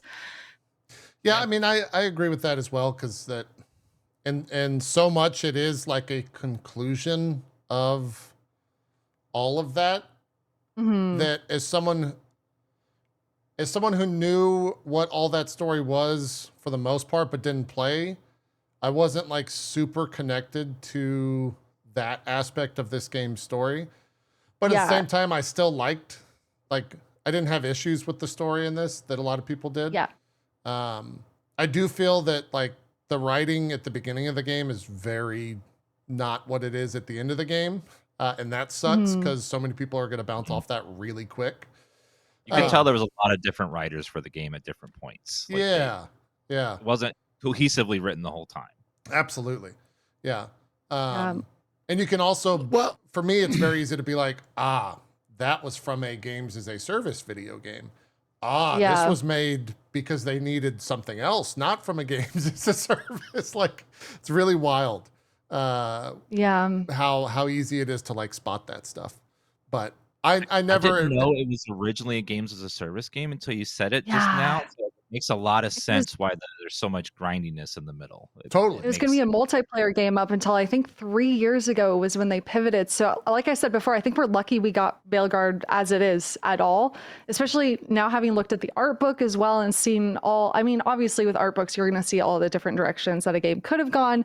But even especially with this, it was building so much on the like coattails of Inquisition and Trespasser.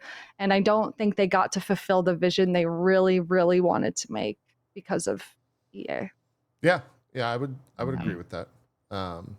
Puzzles in the game are also insulting. Like they're so. I wouldn't even call them puzzles. To be honest, I wouldn't call them puzzles. Oh, yeah. I want to talk about insulting. I do have a bone to pick with this. The Varric exposition drops tell me too much. I want to figure these things out on my own. Stop telling me things that are coming. Like, please. There's a lot of recap. Yeah. And honestly, it felt like I was like watching One Piece, because after everything you do, there's a literal text synopsis of the quest line you just did. Yeah. And it's like, as a streamer, I appreciate that because I'm not paying attention. I'm reading chat, blah, blah, blah. Might have missed something. But man, if I'm just casually playing that, I would probably get annoyed. Because it's just like, so you just came from doing blah, blah, blah, blah, blah, blah. Yep, you did blah, blah, blah. How many times can they mention the fucking bad guys? Every goddamn sentence. That's the thing. I saw a tweet that was like, every time after a question, it was like, and then John the Strangler was on the loose, like at the very end of it. It's like, oh, I didn't know about John the Strangler until now you told me. Like, I could have figured that out on my own. That is true. It was like watching honestly, it was like watching an anime at the end of every one of those like artsy sequences where you finished a quest line and then, John the Strangler's coming after you and you're like, I don't even know who the fuck that is. I didn't know that. Yeah. Exactly. It was very anime inspired. It made me wonder on Dragon Age Veilguard. Yeah, exactly. It did make me wonder if they play tested it and people it was not clicking with them and they felt like they had to treat the audience a little bit like they're dumb. Because that's what I felt like sometimes. Like, and I don't like Dragon Age historically has never made me feel like I'm stupid. Like I feel like the way, sorry, let me explain, let me elaborate. I feel like the game trusted the player to figure things out. The game is like Dragon Age in the world. It like does a really good job of showing you like, look, history has like a million unreliable narrators and you have to try to figure out what to believe, right? I don't feel like Veilguard gave me, the player, the same credit that some of the previous Dragon Ages did. And I don't know where in the line of development that falls, but I do feel like I felt a bit frustrated at times. I'm like, you just don't trust me as a player to figure these things out. Like, That's been a big modern phenomenon, is that developers think that players cannot solve puzzles. The entire point of a puzzle is to solve it. And if you are making it so easy that it's not even a puzzle, why put a puzzle there? Just put a switch. yeah. Like it's just insulting that you think that we can't solve the most basic of basic puzzles. I was playing the Squire game that came out, the Poppy Squire or whatever. Plucky Squire, yeah. Plucky Squire. And they had very simple, easy puzzles. And it right next to every easy puzzle was a hint guy that will tell you how to solve it if you need it. Like it was so babysitting. It just felt like insulting. Like you can't think we can solve this. Like I don't know. It's not just Bioware, it's every developer that does a big game now thinks that puzzles can't be solved by people. So let's make them super easy. So if the puzzle's not easy, we'll make sure that the NPC spoils it for you in 2 seconds, so you don't have to think about it. Their opinion of us is so low sometimes. I know. Well, all right, there's going to be some dipshit who's out there going to badmouth the game because the puzzles are too hard. Better make a hint system so they can fucking figure it out, dummies. Yeah. I don't even think it's I don't think it's that there's some dipshit that's going to say the puzzles are too hard. I think it's that there's someone that's going to pick up the game and think that's too much of my time. I'm going to not play it anymore. Yeah. Mm-hmm. And that's like a super, that's modern games in a nutshell, ultimately. Yeah. When you make a game to appeal to everybody, then you end up getting very few of those people you're trying to appeal to. Like, there are people that love puzzles who will play a game that's nothing but puzzles. And there's some people that never want to solve a puzzle ever. So it's hard to please both. Yeah. You're just not going to. Somebody out there who does that? Yeah. Yeah.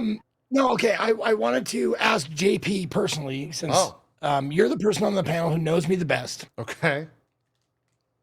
Is there a chance that Dragon Age Veilguard would get, like, for our end of the year show, would get crack my top 10 or be in the running for a category, any of the categories? For you, I think there's a chance. I would say for I'm you, already no. shaking my head and I just met you. I'm going no as well. Based on hey, you we saying... high-fived over Polykill. We're good. We mean you, simpatico. Or simpatico. Yeah, simpatico. I was going to say... I will take it off of my list then. Dragon Age Veilguard, I don't need to play it. Yeah, I would say you don't need JP, what to play were you going to say? Yeah. No, that's what I was going to say. I don't think he needs to play it. I'm surprised that it will probably be on my top 10, especially after, like, part of me starts to go down this weird school of thought of like, am I just a contrarian? Like, do I just exist to be that jackass? But yeah, this is like, it'll probably be in my top 10. Going off what I've heard about co-streaming this game, it'll probably be in his like biggest disappointment. So we'll see how that goes. We'll see how it goes. But yeah, it was so funny because my chat in a lot of ways was basically a refuge for everyone that like wanted to watch the game but didn't want to deal. And Bree was probably the same way. Didn't want to deal with like what I think Co experienced. Co's playthrough of this, and Dan, I don't know if yours was similar, but Co's playthrough was pausing the game every 5 minutes and talking to chat like they're 5-year-olds and being like, guys, everyone can have an opinion, but don't be an asshole. Oh God. It's like babysitting. Daycare? It was like a daycare. It was like a modern day daycare. I felt so bad. Yeah. Yeah. Cause he's streaming to 20 or 30 times my audience, or to all of our audiences. And so you get a lot of that drive-by commentary, but yeah, I had a much different experience with it and I really ended up enjoying it. So No, the only thing it's that wild for I'm me to say that. actually of all the descriptions and everybody talking about it and all the things I've seen, the only like really thing that I feel like I've been missing out would be the actual gameplay of it. And I've heard that's really fun. It's fun, yeah. It's Yeah. Do you like action RPGs, Zeke, like Diablo and like games where it's like killing lots of enemies and using lots of skills? Somewhat here and there. I tend to be more turn-based or slower combat, like Dark Souls is like slower-ish, like the Shadow of the Erdtree notwithstanding because that was super fast, but like mostly it's like heavy swords coming down on you. Like I like that kind of stuff, and the option to use magical spells and stuff like that. Because every RP game that I play, if it's mage is an option, I'll take the mage option. I think you would have a good time on the easiest difficulty with like a mage or a rogue. Mage does have a cool power fantasy in this. Yeah, I played Mage. It was super fun. I also played on the easiest because I was just there for the lore and taking notes and getting the story. So I was like, I just want to cruise through the combat. And it was fun. I felt powerful and epic. Yeah. How long did it take you, by the way? Let me check my Steam. She's well, I probably spent closer 21. I spent 21 hours with the character creator. Yeah. Let's see. I about 90 hours, give or take. But I pause and take notes like crazy. I was theory crafting. I was working off of stuff like that. So you will probably be a lot faster than me if you don't do that. No, I won't. No, that's the thing. Because there is such a thing as Zeke time, and like I take a lot longer. Like I finish games and I look like, oh, that took me about 50 hours, and people are like, yeah, so it's a 20-hour game. How the fuck did you make it last 50? I'm like, I don't know. I'm not doing this on purpose. Like I just talked to JP. It's like, what hour are you at? I'm at 80 hours. He's like, oh, so you're almost done? I was like, I'm about halfway through, I think. Yeah. That's so funny. Yeah. Well, I didn't tell you. You were talking about that conversation was metaphor. I didn't tell you where you were. I asked you if you wanted to know where you were, and you said no. No. Atlas games are one of those games that you can kind of gauge where you are in the game by the pie chart of the relationships. Sure. Okay. Yeah. Like, it's rare that an Atlas game doesn't let you complete all of those. And if you have a few of them that need like 3 or 4 or 5 pie pieces left, you kind of have a sort of a gauge of how much game you have left. Sure. Zeke, I 100%ed it, and it took me 68 hours, and I was told that was fast. So yeah, it would probably be like 90 to 100 for you, I would think. Yeah. Yeah, depending on where you dive in with that, which that's a lot of game to play between now and January. So. And also, like there's something to be said about me. Like, I'll pause the game and go make dinner, and then I will come back to the game. So there's a lot of hours that are paused. Like, I have like 1,000 hours in Slay the Spire, and I would say probably 300 or 400 of those were just because it was running in the background all day for like several days. Because I would just like, oh, there's a tab open. Oh, let me play a hand. Okay. Yeah. You know. Yeah. So, I have hundreds of hours in some games because I accidentally leave the game open and it's on all night. So it just adds time. I do that too. I hate when you do that. I legitimately make sure I never do that because I care so much about my playtime being correct on Steam. and I think that comes from World of Warcraft or MMOs because I care so much about /played time that I never want to be the type of person that has like you guys just said, X amount of hours, and it's like, oh, you sat in a town for 90% of that, so that's all bullshit hours. I want to be like, no, I actually was playing the game for that much, guys. Like I don't do that type of shit. No, it was a fucking revelation to me when I started streaming.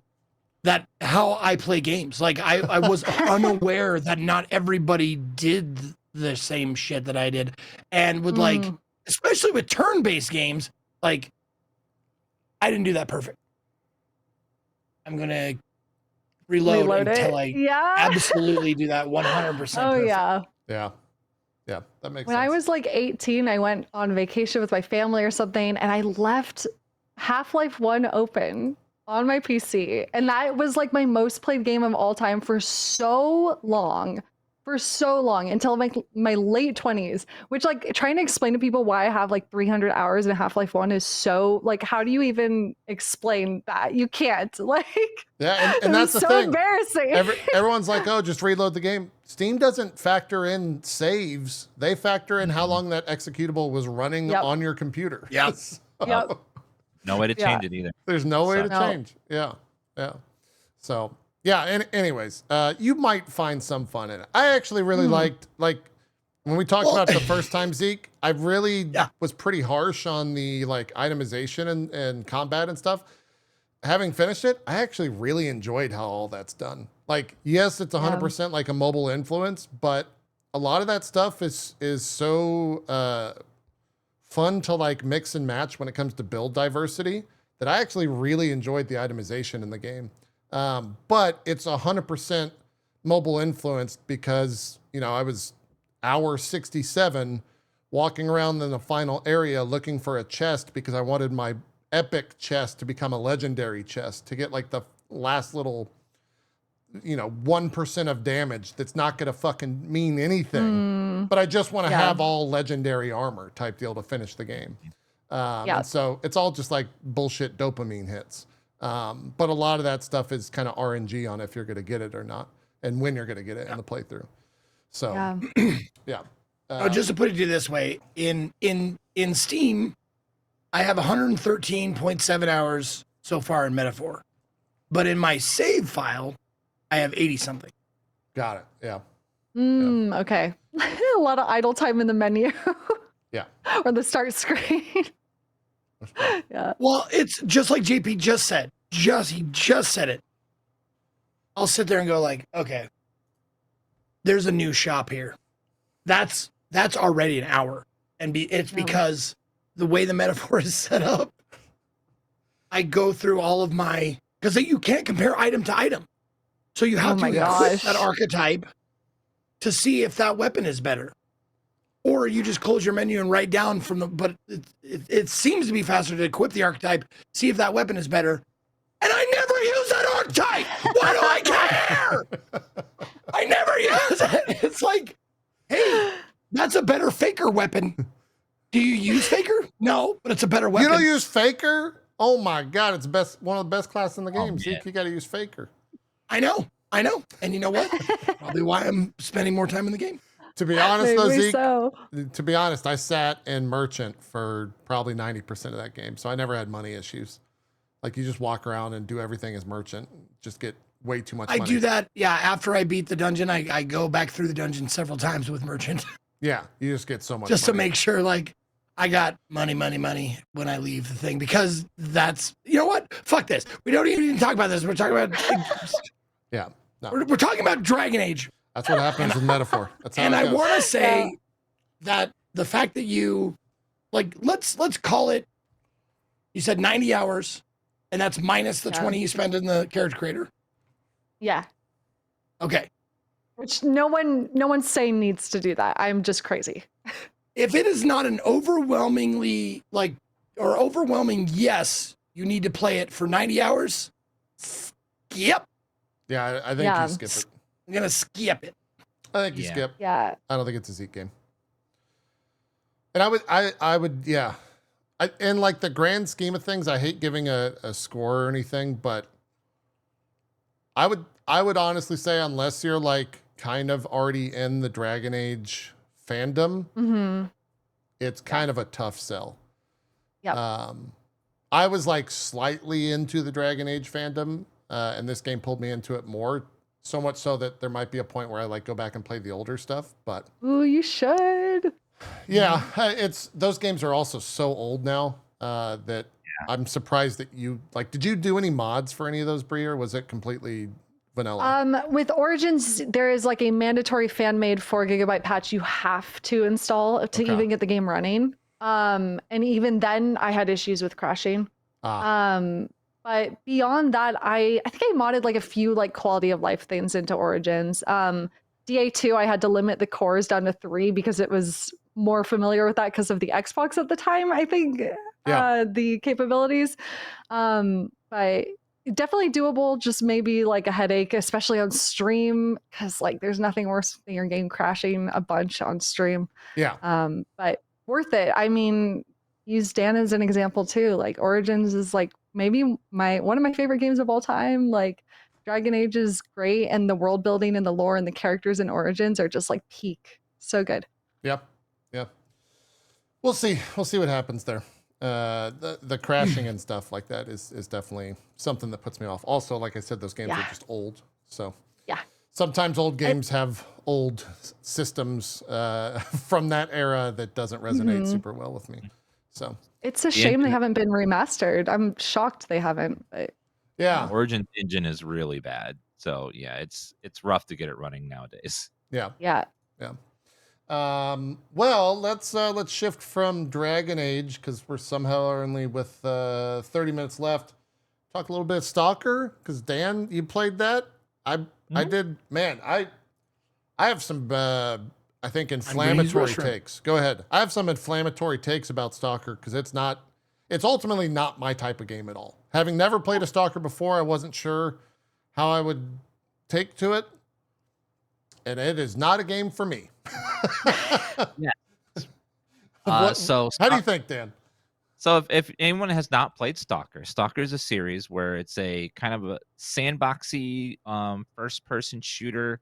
It's not an RPG, but it does have some light RPG elements. Like there's quests and there's faction, reputation, there's stats, but it's only basically your gear, not your character doesn't gain any stats itself. You don't level up or anything. So it's a little Fallout 3 where you're like exploring an open world.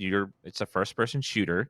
But unlike Fallout, it's very serious in tone. It's slow. It's not like a fast game. It's not designed to like run through it. The world is a harsh, scary place. The place you're set in is based on the real life area of Chernobyl.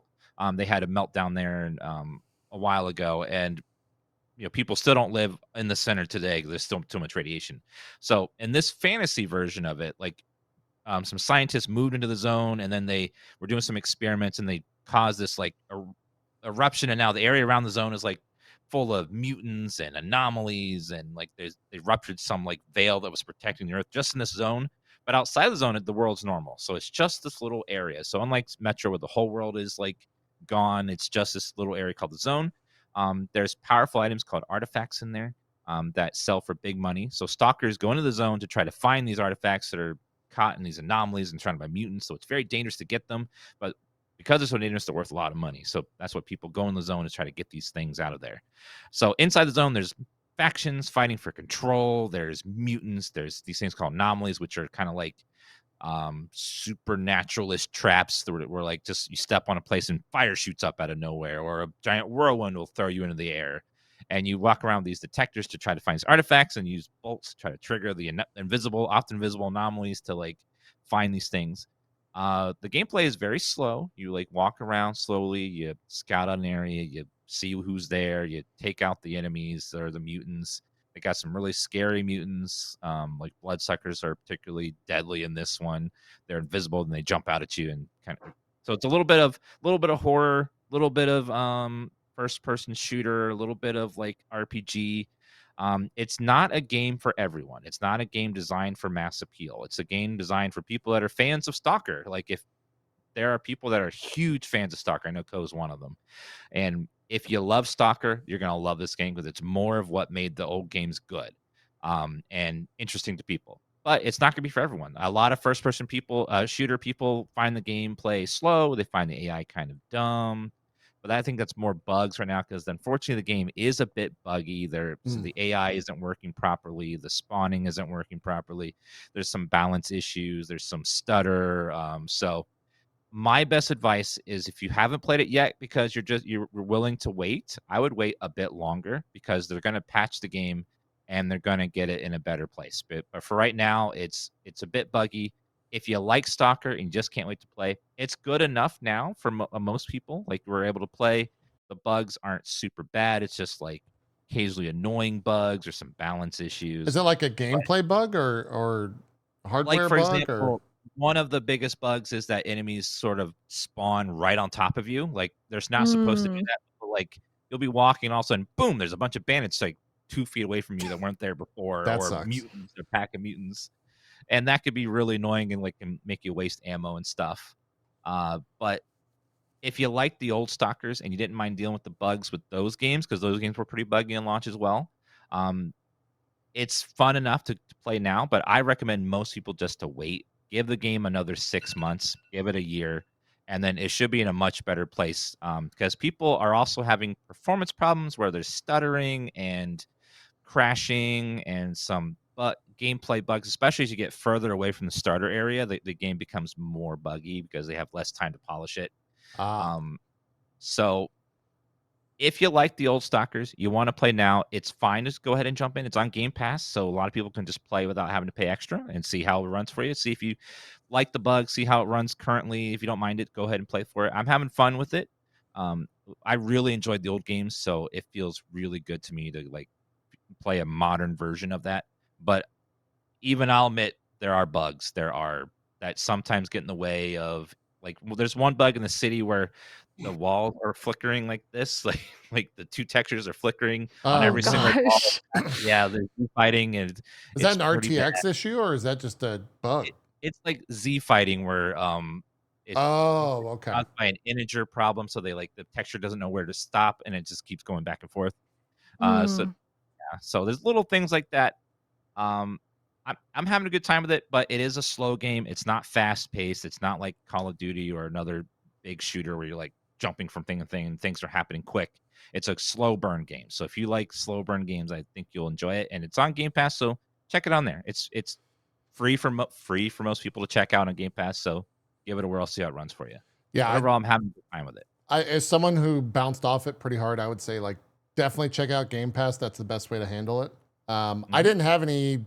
Granted, it was a 2-hour sponsored stream, so I didn't have any issues because I think kind of agree with what you said. Like the start of the game didn't have that many bugs because I think that was probably the most refined aspect of it. And performance wise, it is definitely a gorgeous game, and it runs very well on my like stupid top end system. Not the case for I think a lot of other systems, but for me, there is and I don't like saying this because I think it has such a strong negative connotation, but I don't mean it as such. I mean it more as a classification. This is like pure Eurojank for me. Do you agree with that, Dan? Am I off base? Like, It is. I just need to. I just need to know. Said, It do is you agree very- with that? Yeah, Am out I in just the need. woods? I just need to know if I'm wrong or because like the entire time I'm just like. It's a very okay. Ukrainian game made by Ukrainian developers, so it's that are very familiar with the area and the culture and the people that are there. So it's very Ukrainian. So Okay. yes, it's definitely very European. If that's Okay, gotcha. Because like I played the other Stalker games. It felt very similar to that, which I was not a fan of. I also, Dan, I played on the hardest difficulty setting out.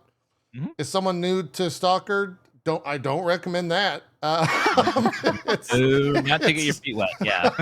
It is fucking hard. Like I walked Okay. out. I walked out the first room, and like the stealth guy walked over to me, and I'm dead. Yeah, that's Bloodsucker. Like Yeah. he just walked up and one shot. They are me. really hard in this game. Like they are much harder than they're supposed to be, I think. Yeah. They're brutal. Yeah, it was rough going with that. So I knocked it down, I think, to normal or whatever the middle one is. It was much better. I guess you're supposed to run from that first guy though, is what my chat was saying. Whereas I went to told like, me. fight it. Yeah, All my clips onto it. they're like, you got to kill that guy. It's like, no, you don't. Just fucking run by him. And for me, it's like, no, I got to kill that thing. There's like an obstacle in my way. I have to kill that. And so ended up doing that. But it is. What are you going to do? Are you going to stop playing game, baby? Just restart, try again, crybaby. Go do. Exactly. Are you baby? You kill mutant now. Exactly. No, it's the murder hobo in me. You gotta murder everyone. I did like that aspect of it too, where I forget the guy's name. But he's like, hey, come over here. We're going to kill some dogs. And he would walk 10 steps. And then I just shot him in the back of the head. And the game's like, all right, Yeah, you could do that. That's a thing. If you want to do that, go ahead. That you're They gonna are lose a lot of sandbox games, quests. so you have lots of freedom to just kill whoever you want. Mm. Like that was Let everyone fun. go for it. I enjoyed that aspect a lot. Normally I don't do this on the show, but I think I have a perfect thing for this. It's only a game. Why you have to be mad? It's perfect. 100%. 100%. Story-wise, Dan, like, do you have any idea how long this is for like an MSQ run? I'm not sure. Like, I'm about 20 hours in, and I've only been into 4 of the like 20 zones, so it Oh, seems like shit. Wow. Okay. a long game. Yeah. Is there a Damn. So if you run from main quest to main quest, it's probably a lot faster. But I'm doing all the side quests too, so who Mm. knows how long it is if you just rush from one thing to the other. Okay. How much like diversity is there in the zones? Because that first zone, they like, I think it's even labeled as like lesser something or other, isn't it? Yeah, as you get deeper in the zone, you start running into people with better gear. You get to the tough mutants. Like the first area is the weaker mutants, except for the Bloodsucker. The Bloodsucker is pretty medium tier. Yeah.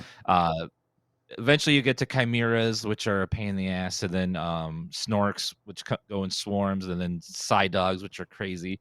As you get further away, you get tougher stuff, and you get better gear to deal with those stuff. So it's a trade-off. One thing that's nice is you can just go right to the high level zone if you can, and try to find a piece of gear. And if you can, like that's really overpowered gear for the people that are in the starter areas. So if you that kind of person that wants to do that kind of thing, where you like run to the end, get some high end gear, then run back to the beginning zone, you can.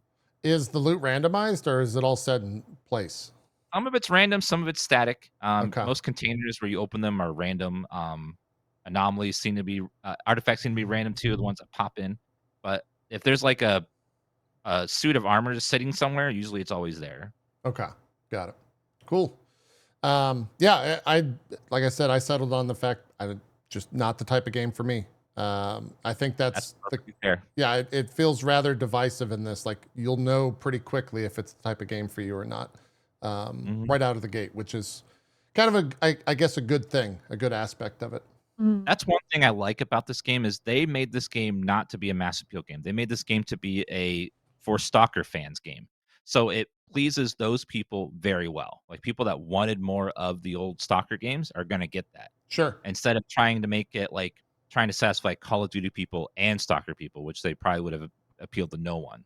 So I kind of respect them for sticking to their guns and like making a game for a specific audience instead of trying to water it down and try to please everyone with it. Yeah, and I think it's also worth saying like you got to respect the devs just in general for like putting this game out. Literal hell. Literal hell circumstances. Yeah, it's crazy. It's wild. They have a documentary about it, and it's just absolutely insane. Like a literal war going on outside as all this shit is happening, and it's crazy. I think they announced that it was they sold 1 million already. I don't know if that was Game Pass factored into it, so it's already like a commercial success. In addition to Game Pass. So addition to Game Pass. Okay. That's sold 1 million just copies outright. That's fucking awesome. Good for them. Yeah, that's great. Have they done a post-launch post, I guess, Dan, in terms of addressing everything? They've been addressing some bugs like the A-Life system, the automation of the NPCs in the world isn't working right. Right now there's some broken stuff. They've acknowledged that they're going to be patching it as quickly as they can. They just don't want to create more bugs with each patch, so they're going to take their time and make sure they patch up some of these more important things quickly. But they have addressed the pop-in, the AI life not working properly, and all kinds of stuff. So they are being communicated with the fan base about what their plans are and what they're doing right now. That's great. That's all you can hope for. So that's fantastic. I'm sure we'll talk again once Ko is back on the show, because I think he is head over heels with the game, being that Stalker is one of his favorite franchises. I kind of suspected as such as well.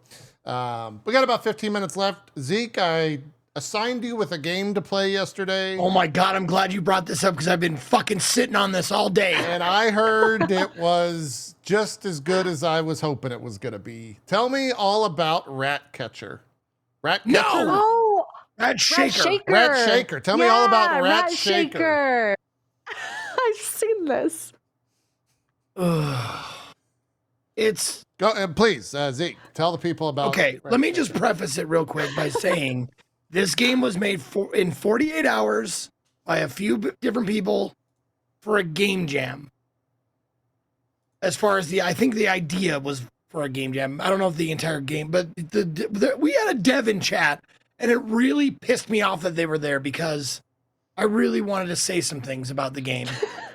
Well, please. And I kind of held my tongue a little bit because making games it's not easy, right? So like, I've known enough devs over the years that I really try to not disrespect the work they put in. But this fucking game is fucking stupid. It's stupid. Wait, now there's weird and there's absurd and there's like that. There's good shit out there that has those elements. How far did you get? This I 100% of the game, JP. Okay. This is how I described it to the dev, and he was like, that seems fair. When he was in chat, I said, it seems like each of the people that were involved with this game were given a random different assignment, and then one other person was in charge of putting it together. It was like, okay, we're gonna make a game. You're in charge of movement. You're in charge of mechanics. You're in charge of environments. And you're in charge of putting all that shit together. And you're in charge of sound. And then what you get is this. How does the game start? Well, it starts with on the screen, you probably saw it, it says shake the rat. So you shake the rat. And the rat makes a sound like, I don't know, someone enjoying an afternoon without the wife or kids around in front of a computer screen.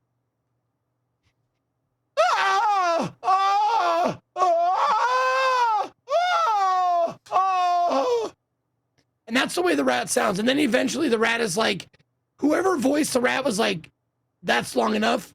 And they're like, no, keep going. And he starts laughing.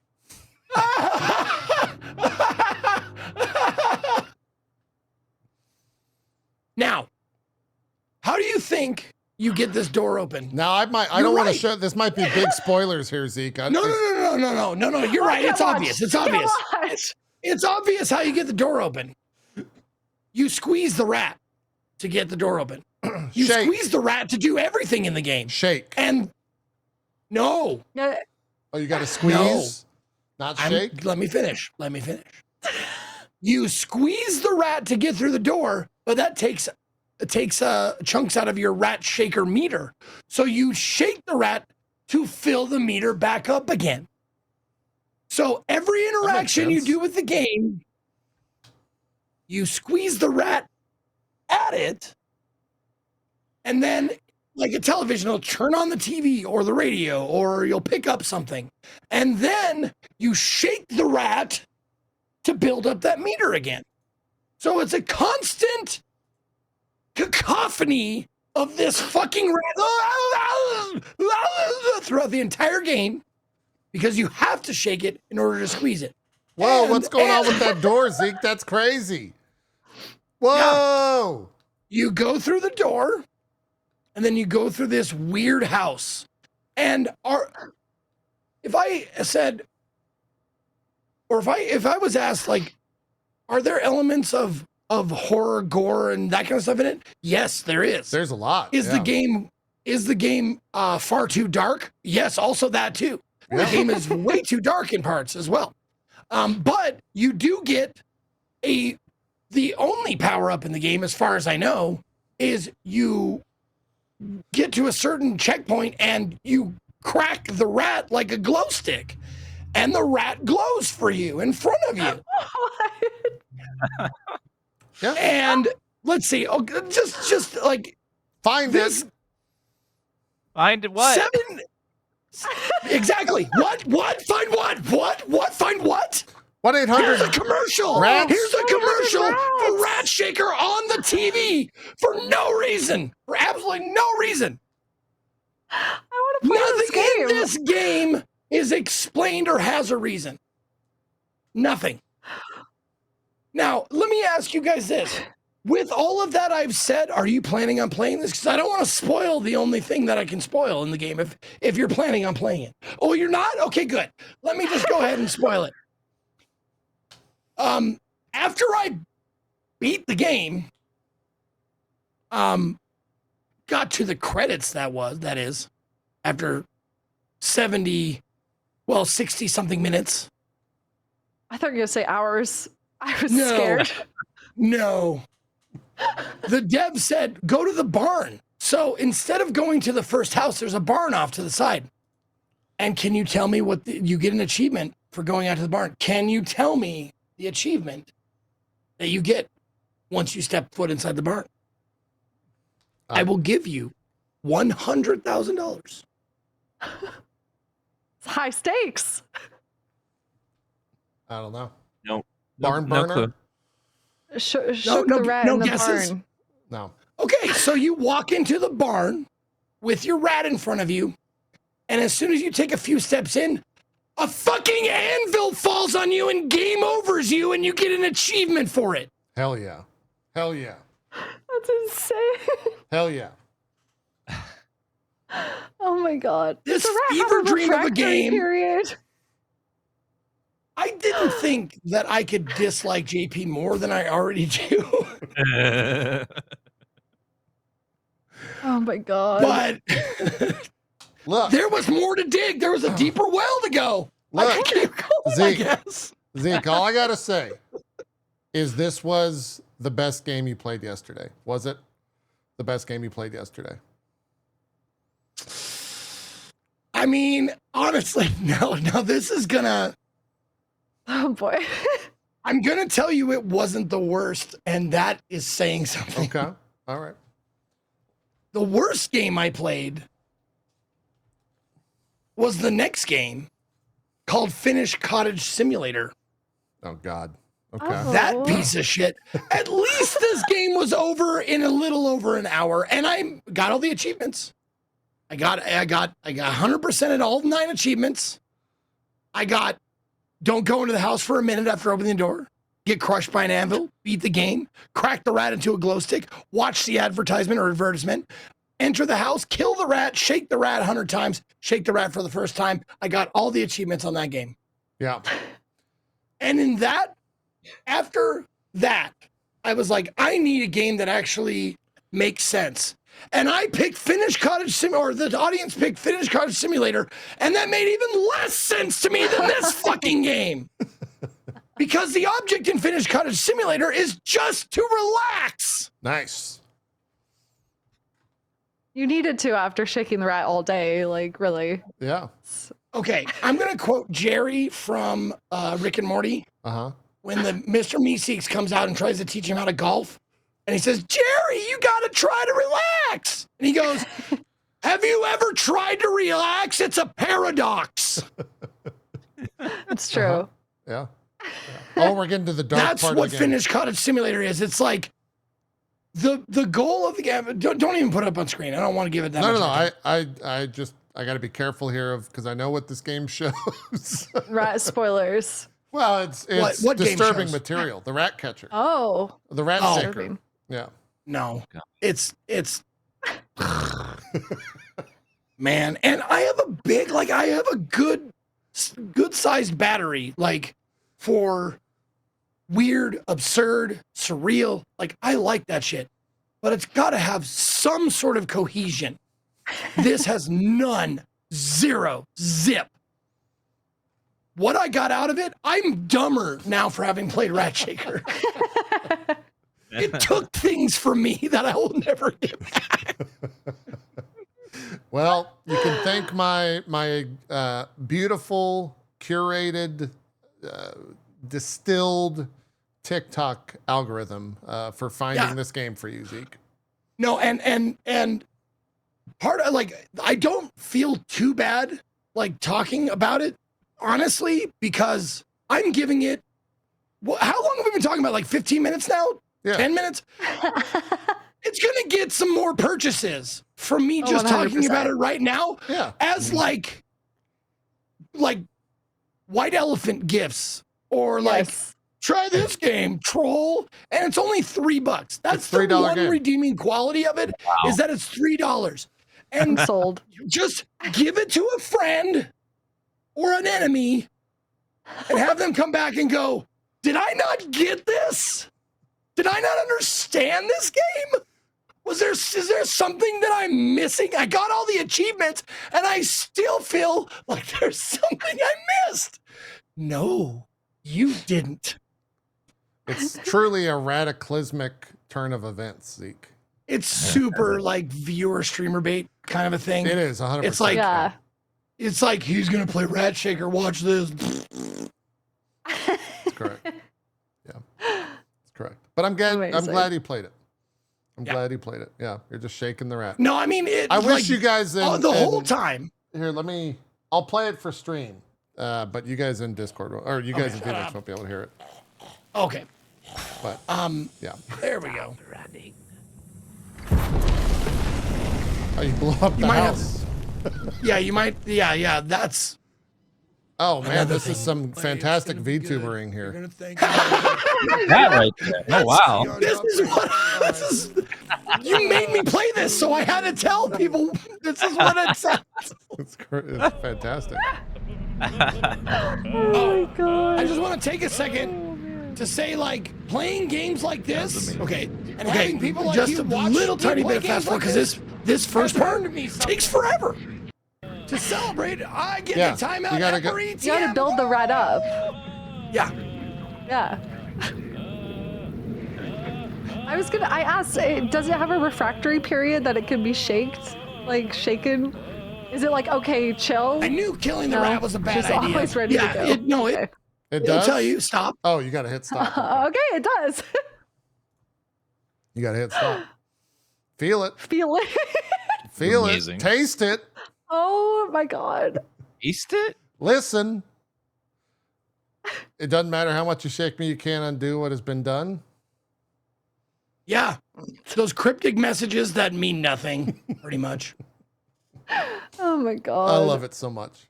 I love It's it so great. much. Uh-oh. You know what I love? Wow, that's a great VTuber. I love it when JP suggests video games to me. I'm It's I'm and I'm batting fantastic. 1,000. I'm batting 1,000. All the other games I've great. suggested to you have been winners. Ratshaker. I can't think Game of of the what year. they are right now. That's game of the year for Hold on. real. Ratshaker. Let me do the impression of a rat. Ready?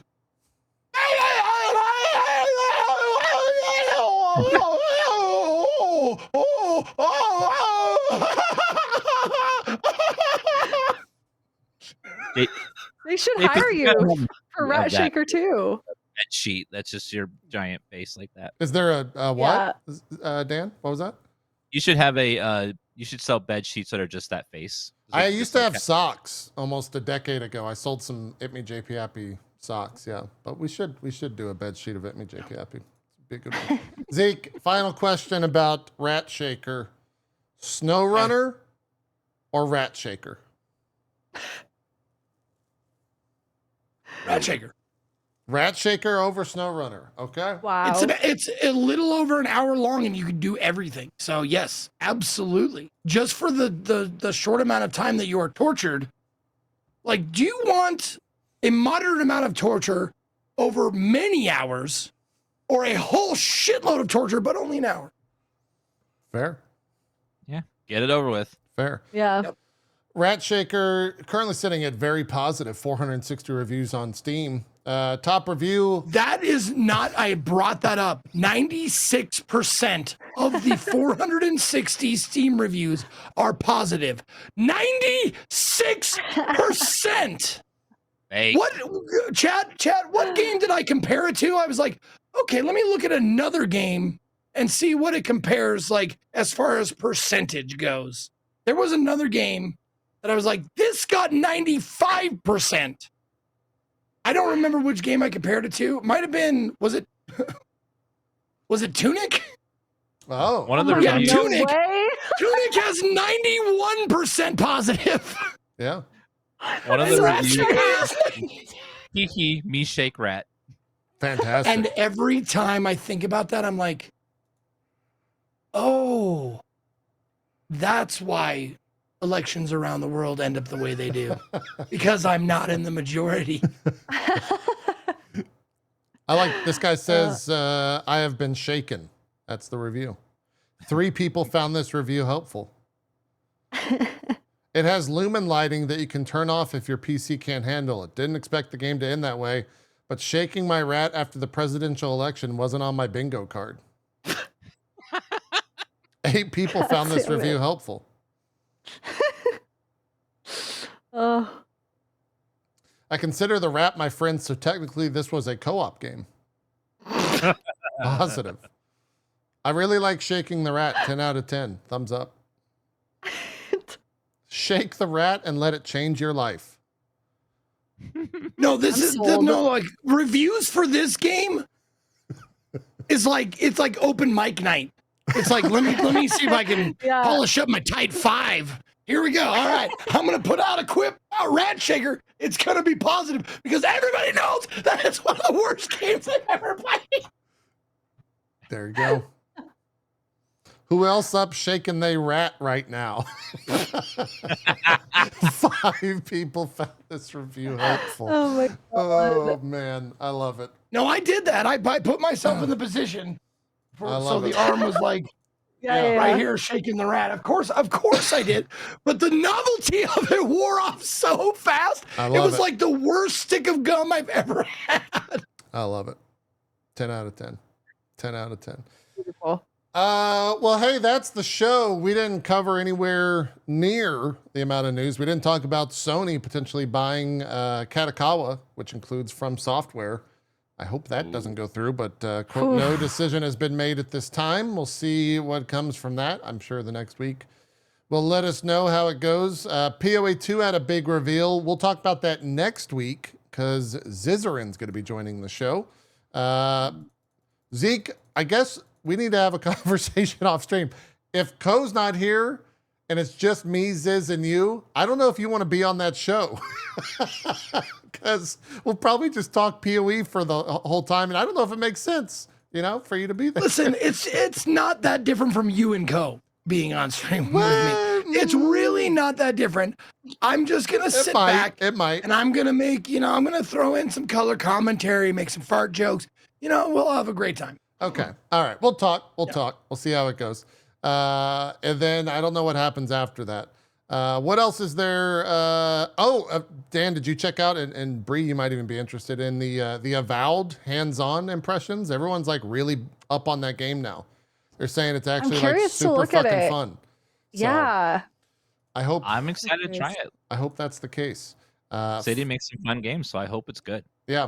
Flight Sim 2024 is not in a good spot right now. We'll cover that more next week. Final Fantasy 14 Mobile was announced. Negative. Yeah, it's not going well. It's not going well for the old Flight Sim. If you can even get it to run, a lot of people are just like stuck in download loops. I'm sure there's more stuff that I missed, but hey, that's for next week. Maybe it's for next week. We might just end up talking about Path of Exile 2 the entire time. They did a 5-hour stream, Zeke. It was a 5-hour stream of the developers talking about Path of Exile 2 and all the new shit in it. So that's what we're going to cover. How many times have you watched it? I watched it once, and even by the end, I was thinking, Jesus fucking Christ, this is long. It's a long show. I honestly, I was sponsored for it. I tuned out after about 70 minutes because I was like, my brain can't handle anymore. I don't know what's happening. I don't know what they're talking about. There's some shit happening on screen. Once I hit my timer, I'm like, you guys can finish watching if you want. This is an information overload. Yeah, it was too much info, Zeke. And so we're gonna have Ziz next week come and break it down. Although Ziz has just been playing World of Warcraft nonstop, so he might not even have any actual beneficial information about PoE 2. That's all right. We'll just talk about that. All right, we'll make a show. We've done this 300 and plus times, or is it 400 plus times now? I don't know. Well, I think we're over 400 now. Are we? Okay. Yeah. Yeah, we'll make a show. It'll be fine. Yeah, I think we're over 400 or 500. And also, next time, can I talk about games that I liked rather than, because the only 2 games I talked about that I played were games I hated. No, we like it that way, Zeke. We like it that way. Damn it! Yeah. We like I'm it taking that my way. shout out to call out games that I liked this week. We liked it that way. Put up my shout out card. Okay. All right. Here's your shout out card, Zeke. Do some shout outs. Thank you very much for watching Bree Bun and Dan's Gaming. Thank you for joining us. I had a blast today. Thank you, JP. Maybe we don't even need Co back. Maybe you guys just come on every week. My name is Ezekiel the Third. You can find me at /Ezekiel_III on Twitch, Twitter, and YouTube, and Ezekiel the Third, all spelled out, on Instagram, TikTok, and Blue Sky now. I post to both sites, to X and Blue Sky when I go live and all that shit. So if you want to follow one or t'other or both, go ahead. One or t'other? What? One or the other, one or t'other. You never heard that? One or t'other? No, I do have to interrupt you again, though, because a monumental moment has just happened in my life, Zeke. Shit. Oh. Dan just gifted me Ratshaker. So I might You gotta have- play it. Oh my god. No Pay it returning. forward. You gotta play it now. You gotta Pay play it it. forward. Yeah. Yeah, exactly. That should be like a charity goal for people who do like the mean ones. Like, I'm gonna eat a ghost pepper. I'm gonna play Ratshaker. I'm gonna Ratshaker, not get ketchup. paintballed. Yeah. Yeah. There you go. Anywho, there's a couple of games I didn't get to talk about that I would love you to play or check out that I enjoyed. Dungeon Crawler being one of them that just came out. It was in a demo stage, and it's a fun, claw game it's a roguelike claw game. It's great. A lot of fun. I also am in the middle of playing Manhunt from 2004. Or is it 2004? Oh, does that have the Yeah. bear in it? Did you fight the bear? I don't know if it has the bear, but it definitely has like Maybe that's Manhunt 2. Yeah, I don't know. But I'm playing the first one where you can chop people's heads off and all that stuff. It was controversial back in the day. Yeah. I'm in the middle of playing that. So if you want to check it out, I'm going to continuing that on Tuesday. I also played through Tunic for the first time, and that was an amazing game as well. So yeah. And that's it. That's all I wanted to say. I'm playing good games too. So I'll see you next time. Fantastic. Dan, thank you for answering the call and joining us on this week. Do some shout outs. you're What are you checking out? What are you playing? Thanks for having me on the show, guys. I'm Dan's Gaming. I'm a variety streamer, currently playing through STALKER 2, but also working on finishing up some games that ain't quite finished this year, like Final Fantasy 7, and I got to do Metaphor, try to get done for the end of the year. So I'll be doing some catch up as well. But thanks for having me on the show. Love chatting with all you guys. Nice to meet you, Bree. You were Likewise. fantastic, and I loved your personality and your commentary. So thank you for being on the show, and thanks for having me on the show, JP and Zeke. It's always a pleasure, and thanks for having me. Fantastic. And Bree Bun with 2 N's. Let people know where they can Yeah. check you out. So I'm Brie Bun basically everywhere on the internet except for Instagram, which is Bun Brie. It's just a reversal. I am a variety streamer, content creator. I typically gravitate towards narrative heavy games or games that have really dense lore and world building. If you enjoy theory crafting or anything of that sort, as well as vulgar, dumb jokes, my stream is a good place to hang out. I just uploaded all of my Dragon Age Origins, DA2, Inquisition, and now Veilguard playthrough over on my VOD channel if you want to see me go through that. The next game I will probably play is Mass Effect. I've never played through it all the way, and I will probably start that in December. Thank you all for having me on the show. This is lovely. And yeah, it was so nice to meet all of you for the first time and such wonderful, fun conversations with everyone. I'm really glad I was able to come on. So thank you. Yeah, fantastic. Thank you so much for being here. Have fun with Mass Effect. I'm sure. Thank you. Are you gonna? They put out a remaster of all those, right? So you could just get that and you're good I think to go? so. I think it's like the Legendary Edition or Yeah. something. Yeah. Yeah. So I'm going to just go for it. That'll work out great. That'll be much easier than the fucking Dragon Age nonsense that you had to endure. Yeah. Trying to get it to run. Yeah. Yeah. All right. That'll do it. Next week, like I said, Zizarin will join us. I guess Ko said he'll be back to his chat. Me and Zeke, we usually get that memo a little bit later. So we'll see. We'll let you guys Sort of, know. yeah. Yeah, kind of, sometimes. Yeah, we'll see how that goes. Anyways, we're out We'll here. forgive him for last week because he was like, I'm going to try and make it. I have pneumonia, but I'm going to try and make it home from the hospital. We're like, Oh my God. Dude, it's cool. We'll take another day off. It's fine. I'm out. it's so stupid how me and Zeke are like, I think we could just not do the show. Cody goes, oh, Yeah, it's I okay. guess. I guess we could do that. That Oh works. my That makes sense. gosh. Yeah. We'll let you know who's going to be on the show via Twitter. And we're on Blue Sky now. We made the commitment. At least Drop Frames is on Blue Sky. I think a lot of us are on. Do we all have Blue Sky accounts on here? Yeah, I do. Yeah. I don't know. Yep. I think Zeke does as well. So we're doing that whole thing, that whole social media situation. Yeah. Anyways, that's that. Thank you all so much for watching. We'll be on Twitter, at least Drop Frames. We'll be posting to both for the foreseeable future. So that's it. Thank you so much for watching. We're out of here. Have a good rest of your weekend. We'll see you next week for more Drop Frames. Have a good one. Bye-bye.